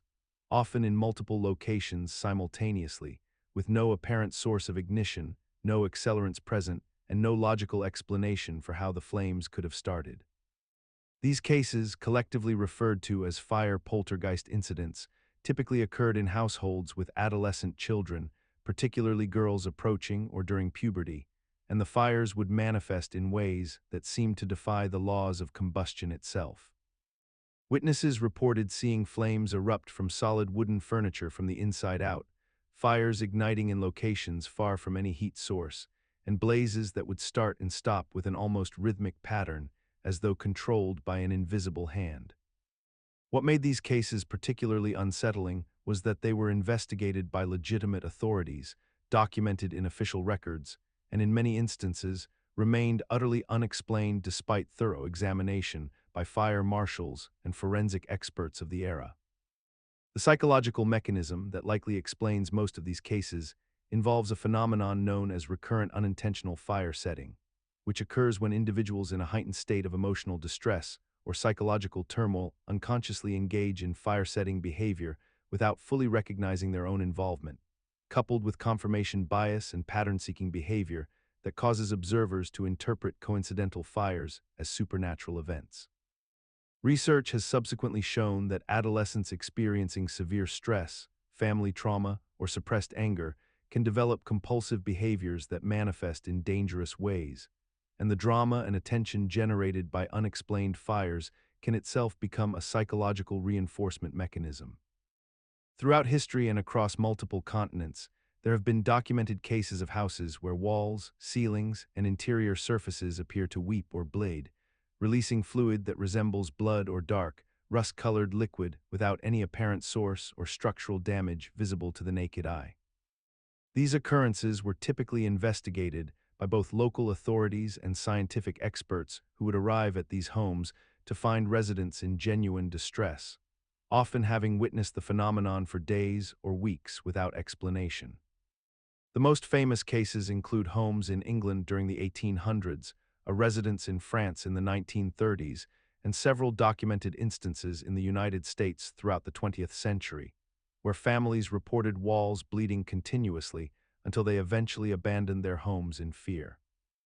What these investigations ultimately revealed was that the bleeding was caused by a combination of environmental and biological factors operating together in ways that initially seemed impossible to explain,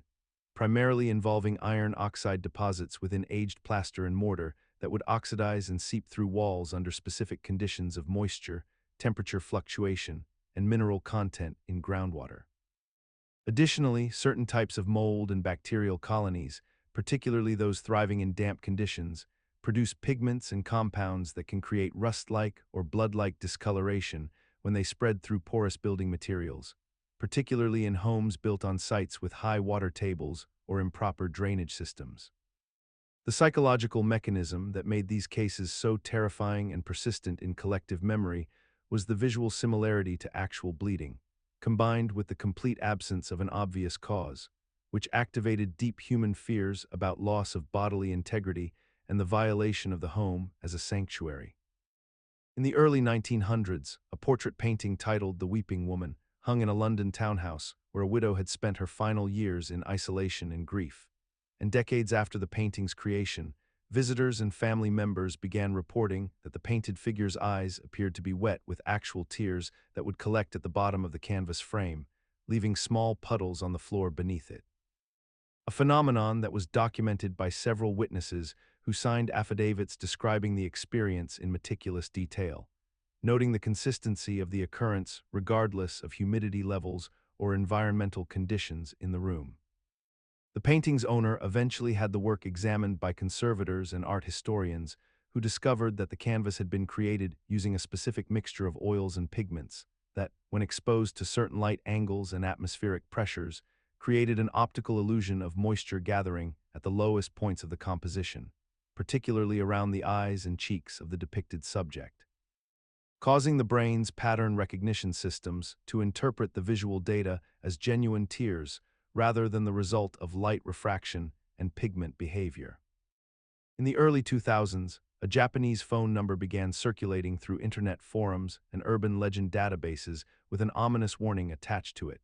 claiming that anyone who dialed the sequence would experience a series of increasingly disturbing events within days or weeks of the call, ranging from inexplicable illness to psychological breakdown to, in the most extreme tellings, death itself. The number was real, registered to an actual residence in Japan, and what made the legend particularly potent was that people actually did call it, sometimes dozens or hundreds of times per day, creating a genuine nightmare for whoever lived at that address. The residents experienced constant harassment, their phone lines flooded with panicked callers, religious practitioners, curiosity seekers, and genuinely frightened individuals who believed they had already been cursed and were calling back in desperation, treating the number almost as a supernatural hotline that might undo whatever dark thing they feared they had activated. The psychological mechanism at work here is remarkably straightforward yet powerful, functioning on the principle of cognitive confirmation bias amplified by group reinforcement, where anyone who called the number and subsequently experienced any misfortune whatsoever would attribute it directly to the curse, while those who experienced nothing simply assumed they had been lucky or that the curse worked on a delayed timeline, creating a perfect logical trap from which no outcome could disprove the legend's validity. The legend persisted for years despite being entirely unprovable and resting on no actual supernatural foundation, spreading across continents and languages, demonstrating how readily we compartmentalize our rational minds when given permission by community consensus, and how eagerly we accept causal explanations for random life events when those explanations come wrapped in the aesthetic of forbidden knowledge and ancient danger. Even when the danger in question is a mere sequence of digits that holds no intrinsic power beyond our collective agreement to imbue it with significance and dread. In the English village of Pendle in Lancashire, there exists a wooden chair that has been the subject of one of the most persistent and verifiable curse legends in modern history, known as the Busby Stoop chair. During the 17th century, a man named Thomas Busby murdered his father-in-law in a fit of rage, and as he was led away to his execution, he cursed the chair in which his victim had been sitting, declaring that anyone who sat upon it would meet a terrible and untimely death. What makes this legend particularly compelling is not merely the folklore surrounding it, but the documented historical record of deaths that followed those who dared to occupy the seat. Over the centuries, numerous individuals who sat in the chair experienced sudden illness, accidents, or inexplicable deaths within days or weeks of the incident, and these occurrences were meticulously recorded by local historians and the chair's keepers. The chair itself became so notorious that pubs refused to allow it near their establishments, and it eventually found its way to museums where it was displayed behind glass, with warning placards cautioning visitors against sitting upon it. The psychological mechanism at work here is fascinating because it demonstrates how the human mind can create genuine manifestations of fear through the power of expectation and suggestion. When someone sits in a cursed chair with the knowledge of its dark history, their nervous system becomes heightened, their perception of ordinary bodily sensations becomes amplified, and any subsequent illness or misfortune becomes inevitably attributed to the curse rather than coincidence. The chair persists in cultural consciousness not because the curse itself is real in a supernatural sense, but because human psychology is so deeply influenced by narrative and belief that we essentially create our own reality through the stories we tell ourselves about the world around us. The Hope Diamond sits behind bulletproof glass in the Smithsonian Institution, one of the most valuable gems in existence, weighing 45.52 carats and displaying a deep blue hue so extraordinary that it has captivated collectors and royalty for centuries. Yet the stone carries with it a persistent legend of catastrophic misfortune that has followed nearly every person who has ever possessed it.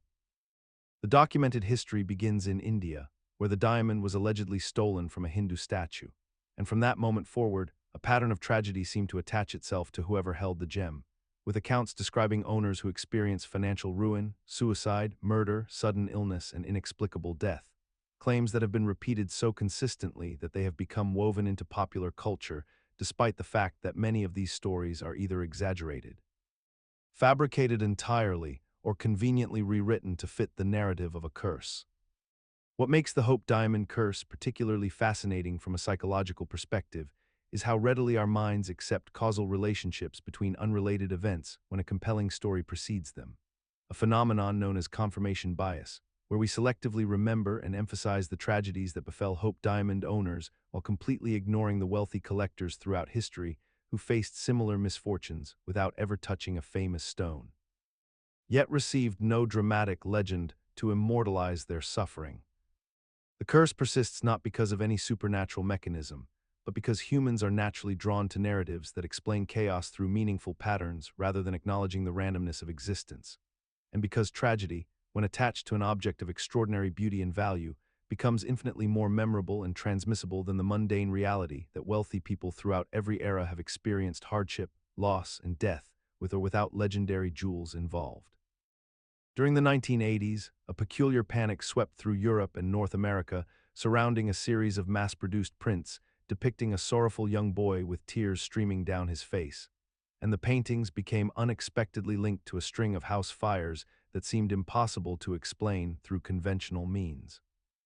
The prints, which originated from Italian artist Giovanni Bragolin and were distributed widely through discount stores and discount retailers throughout the Western world, became the subject of intense scrutiny when fire investigators and homeowners began reporting an extraordinary phenomenon. In numerous cases of residential fires, the crying boy paintings remained completely unscathed, while everything surrounding them burned to ash and embers. Firefighters documented incidents where the frame survived intact, the paint showed no signs of heat damage, and the print itself appeared untouched by the inferno that had consumed wooden furniture, wallpaper, and structural elements around it, leading some residents and even some officials to suspect something genuinely supernatural or intentional was occurring. The urban legend grew exponentially as newspaper headlines amplified the stories, and soon people began removing the paintings from their homes in fear, with some families reporting that fires had occurred shortly after purchasing or displaying the prints, creating a feedback loop of anxiety and confirmation bias that made the connection seem increasingly undeniable to believers. The psychological mechanism driving this phenomenon was relatively straightforward. People were experiencing what psychologists call pattern recognition bias, where the human brain naturally seeks connections between unrelated events and assigns meaning to coincidence, especially when that coincidence involves something visually distinctive or emotionally evocative, like a weeping child frozen in perpetual sadness. In 1921, a woman named Donna Resch received a cloth doll as a gift from her grandmother, and what began as an innocent childhood keepsake would eventually become one of the most documented cases of object-based haunting in American paranormal history, a phenomenon that persists to this day despite our modern understanding of psychology and probability. The doll, which Donna named Robert after her great-grandfather, initially seemed unremarkable, a simple rag doll with button eyes and stitched features, but Donna soon began to notice that Robert moved on his own when she was not looking, that his expression changed from cheerful to hostile and grimacing, and that strange accidents befell anyone who dared to mock or disrespect him. Donna claimed that Robert caused illnesses, accidents, and misfortunes to plague her household, and when she eventually tried to dispose of the doll by burning it or throwing it away, it would mysteriously reappear on her doorstep or in her possession, seemingly unwilling to be abandoned. The psychological mechanism that explains the persistence of such beliefs operates through confirmation bias and pattern-seeking behavior, fundamental cognitive processes where our brains automatically connect unrelated events into narratives of causation, where we remember the times the doll seemed to predict misfortune while forgetting countless instances where nothing unusual occurred, creating an illusion of supernatural agency through selective memory and hindsight bias. The story of Annabelle begins not with a haunting, but with a doll, and like many unsettling narratives rooted in the paranormal, it emerges from the mundane intersection of belief, suggestion, and the human need to find meaning in ordinary objects. In 1970, a young nursing student named Donna received a Raggedy Ann doll as a birthday gift from her mother, who had purchased it at an antique store. And this seemingly innocent cloth doll would eventually become one of the most documented cases investigated by paranormal researchers Ed and Lorraine Warren. The doll began to exhibit strange behavior according to Donna and her roommate Angie, including moving from room to room without explanation, appearing in different positions than where it had been left, and on one occasion, being found with a handwritten note that read, "Help us," written in childlike script on parchment paper that neither girl could account for. The two young women reported feelings of dread when near the doll and claimed that Donna experienced unexplainable scratches on her body during this period, marks that seemed to appear without cause and which they attributed to supernatural origin. The Warrens eventually became involved in the case, conducting interviews and examining the doll itself, ultimately concluding that the object was not merely haunted, but possessed by a malevolent entity that was using the doll as a conduit. And this assessment led to the doll being placed in a glass case within their occult museum in Connecticut, where it remains displayed to this day behind blessed glass. What becomes striking when examining this case objectively is how the initial ambiguity around the doll's movements transformed into concrete supernatural conviction through a process of confirmation bias and collaborative reinforcement between the two roommates, whereby each unusual occurrence, regardless of how ordinary its explanation might be, was interpreted through the lens of paranormal activity. In the early 2000s, a peculiar phenomenon emerged from the intersection of Jewish folklore, vintage wine collecting, and online marketplaces, creating what became known as the Dybbuk Box Wine incident, a real event that blurred the boundaries between superstition and genuinely unsettling circumstance. A wine collector in New York purchased what he believed to be a rare vintage from an estate sale, a sealed bottle with unusual Hebrew inscriptions along its label and a distinctly aged appearance that suggested significant historical provenance. Upon acquiring the bottle, the collector began experiencing a series of escalating problems that he attributed directly to the purchase: unexplained anxiety, disturbing nightmares, household electrical failures, and a pervasive sense of being watched within his own home. The collector eventually researched the bottle's origins and discovered through genealogical records and historical documentation that the wine had belonged to a Jewish family whose entire lineage was lost during the Holocaust,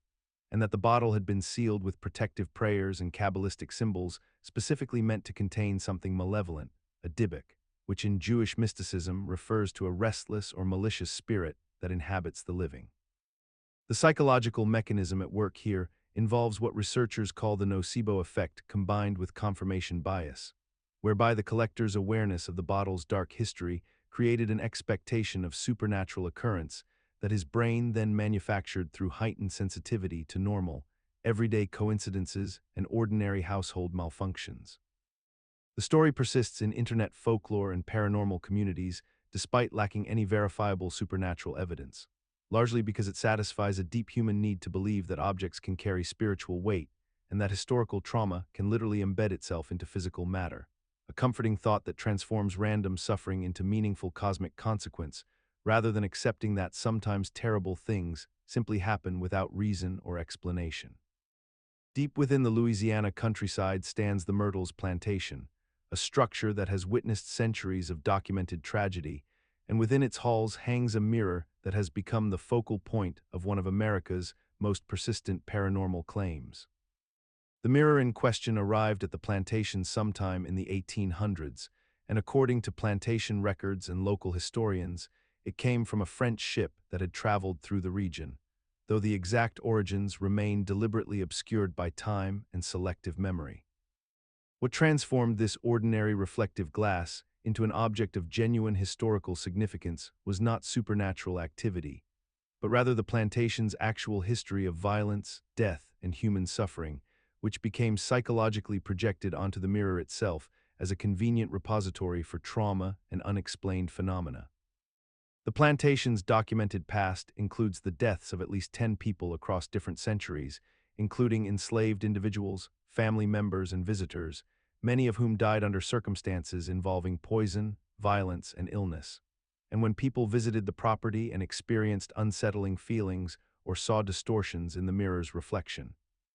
they attributed these sensations to ghostly imprints rather than recognizing them as natural psychological responses to standing in a place saturated with genuine historical violence.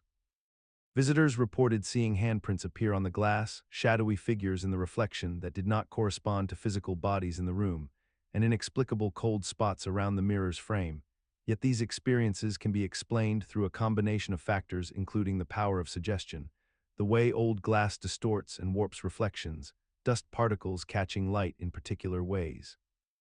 and the human brain's natural tendency to find patterns and meaning in ambiguous visual information, particularly when primed by stories of death and haunting.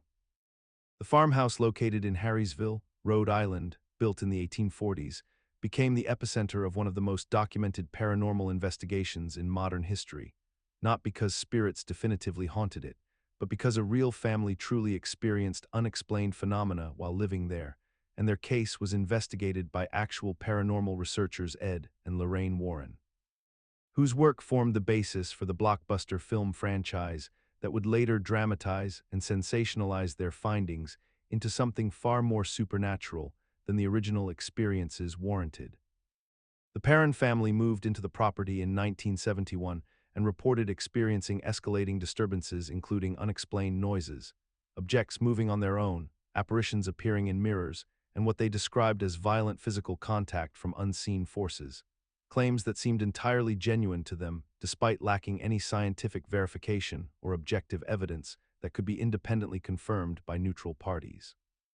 What makes this case persistently compelling is the distinction between what actually happened to the Perron family, which remains ultimately unknowable, and what we collectively decided to believe about it through the combined forces of personal testimony, media amplification, and cinematic dramatization that transformed an ambiguous and unsettling experience into a definitive narrative of demonic possession and supernatural evil. The house itself still stands, now a private residence that attracts tourists and paranormal enthusiasts who photograph it from the road, their conviction that something genuinely malevolent occurred within its walls reinforced not by any verifiable phenomenon, but by the cultural authority granted to a Hollywood film that presented speculation as fact. The Winchester House in San Jose, California, stands as one of the most peculiar architectural monuments in American history.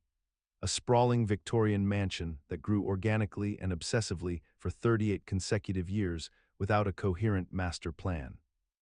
Sarah Lockwood Pardee Winchester, widow of the heir to the Winchester repeating arms fortune, inherited an enormous wealth in 1884 and purchased an eight-room farmhouse in Santa Clara Valley, which she then proceeded to transform into a labyrinthine structure containing 254 rooms, 47 stairways, 6 kitchens, and 13 bathrooms, many leading nowhere or doubling back upon themselves in architectural impossibilities.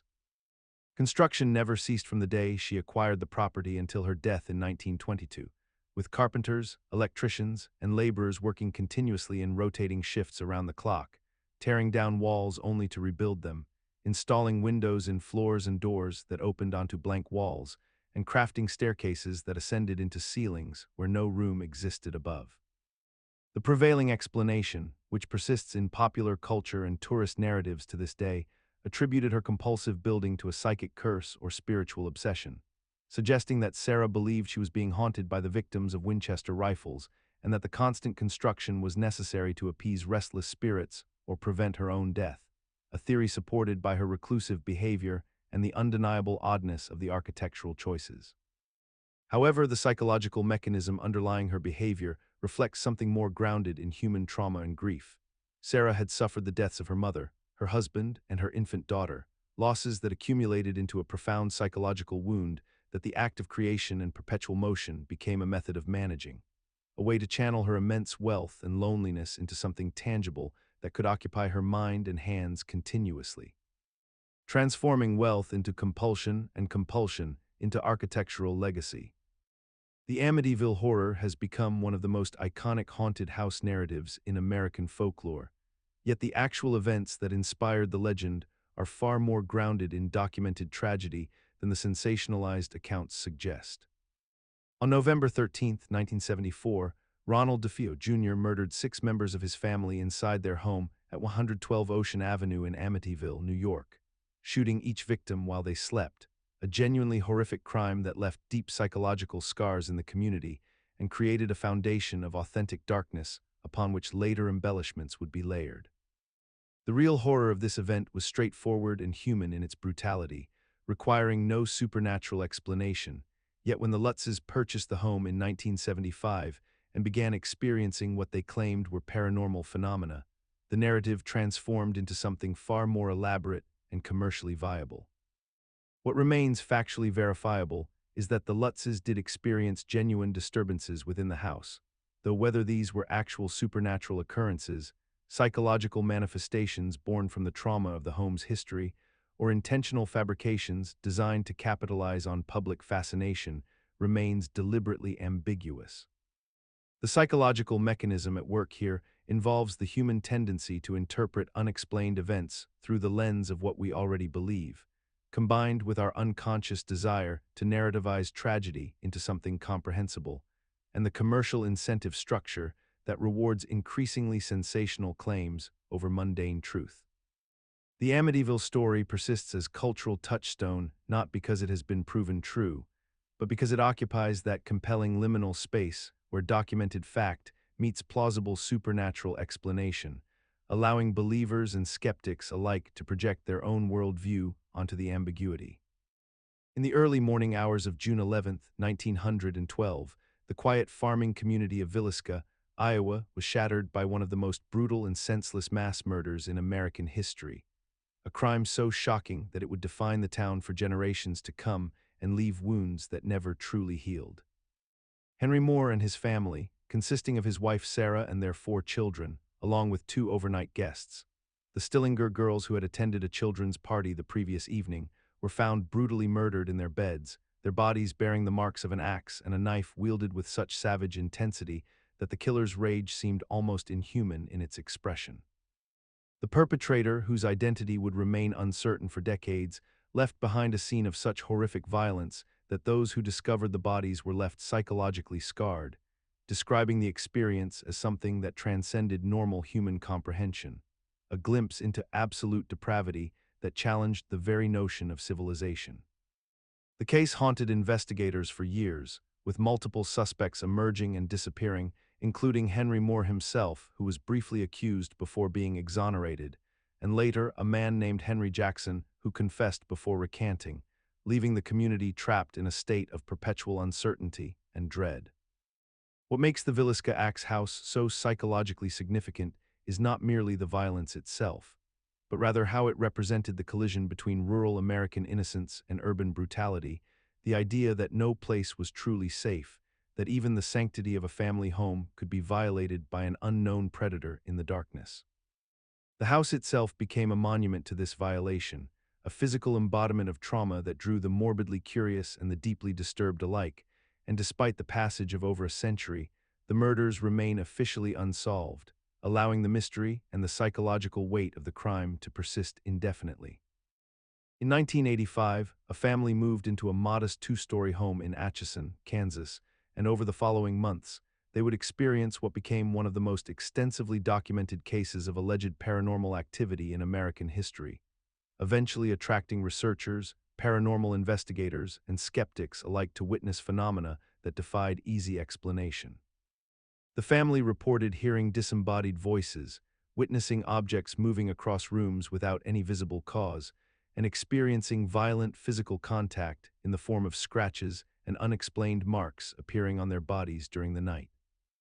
The central figure in these accounts was a presence they came to believe was a young girl named Sally, though the entity's true origin and nature would remain ambiguous, clouded by conflicting historical records and the family's own emotional investment in their interpretation of events. What began as minor disturbances escalated into what the family described as genuine terror, with phenomena becoming more aggressive and targeted, leading them to consult with paranormal researchers, including Sylvia Browne, the famous psychic, who suggested the entity was indeed a child who had died in the home during a surgical procedure many decades prior. The psychological mechanism at work here involves the human mind's remarkable tendency to create narrative coherence from ambiguous sensory experiences, to find patterns and meaning in random occurrences, and to construct explanations that bring comfort through understanding, even when those explanations rest on supernatural foundations. The family's initial interpretation of innocent creaks and shadows gradually evolved into a comprehensive mythology as confirmation bias reinforced their beliefs, with each new occurrence filtered through the lens of their established narrative. Eastern State Penitentiary in Philadelphia operated from 1829 until 1971, and throughout its 142 years of operation, it became one of the most notorious and influential prisons in American history, housing some of the country's most dangerous criminals, and implementing the revolutionary solitary confinement system that would eventually spread to correctional facilities across the entire nation. The prison's fortress-like Gothic architecture, combined with the psychological devastation wrought by its isolation-based incarceration methods, created an environment so psychologically toxic that inmates frequently lost their minds within its walls, with documented cases of prisoners screaming through the night, scratching at their cell walls until their fingers bled, and experiencing complete mental breakdowns after months of perpetual silence and solitude. The facility witnessed executions, murders between inmates, suicides, and countless acts of desperation born from the unbearable conditions that characterized confinement there, and thousands upon thousands of traumatized individuals passed through its cells over the decades,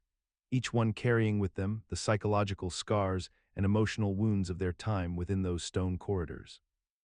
Today, the penitentiary operates as a museum and tourist attraction, yet visitors and staff members consistently report profound and unsettling paranormal phenomena throughout the building, including disembodied footsteps echoing in empty cell blocks, shadowy figures moving through corridors at night, unexplained cold spots that appear without warning, and voices crying out from cells that have been empty for decades. Deep beneath the city of Louisville, Kentucky, there exists a tunnel system that was constructed in the early 20th century as part of the Waverly Hills Sanatorium, a massive tuberculosis hospital that once employed hundreds of staff members and housed thousands of patients during the peak of the disease's devastation across America. The tunnel, officially known as the Body Chute or the Tunnel of Death by locals, was designed with a singular and morbidly practical purpose: to transport deceased patients from the hospital to the outside world without allowing grieving families, active patients, or the general public to witness the constant stream of bodies leaving the facility during the height of the tuberculosis epidemic. What began as a logical architectural solution to a genuine public health crisis has since become one of America's most persistently haunted locations, with visitors and paranormal investigators reporting overwhelming sensations of dread, apparitions of patients in hospital gowns, and disembodied voices echoing through the darkness. The psychological mechanism at work here is particularly fascinating because the tunnel itself is entirely real and entirely functional. Yet the stories surrounding it have accumulated layers of supernatural interpretation that far exceed the original historical documentation. When thousands of people died within Waverly Hills during its operational years, the tunnel served as both a necessary infrastructure and an unconscious reminder of mortality itself, creating a liminal space between life and death that human psychology naturally fills with existential anxiety and spiritual speculation.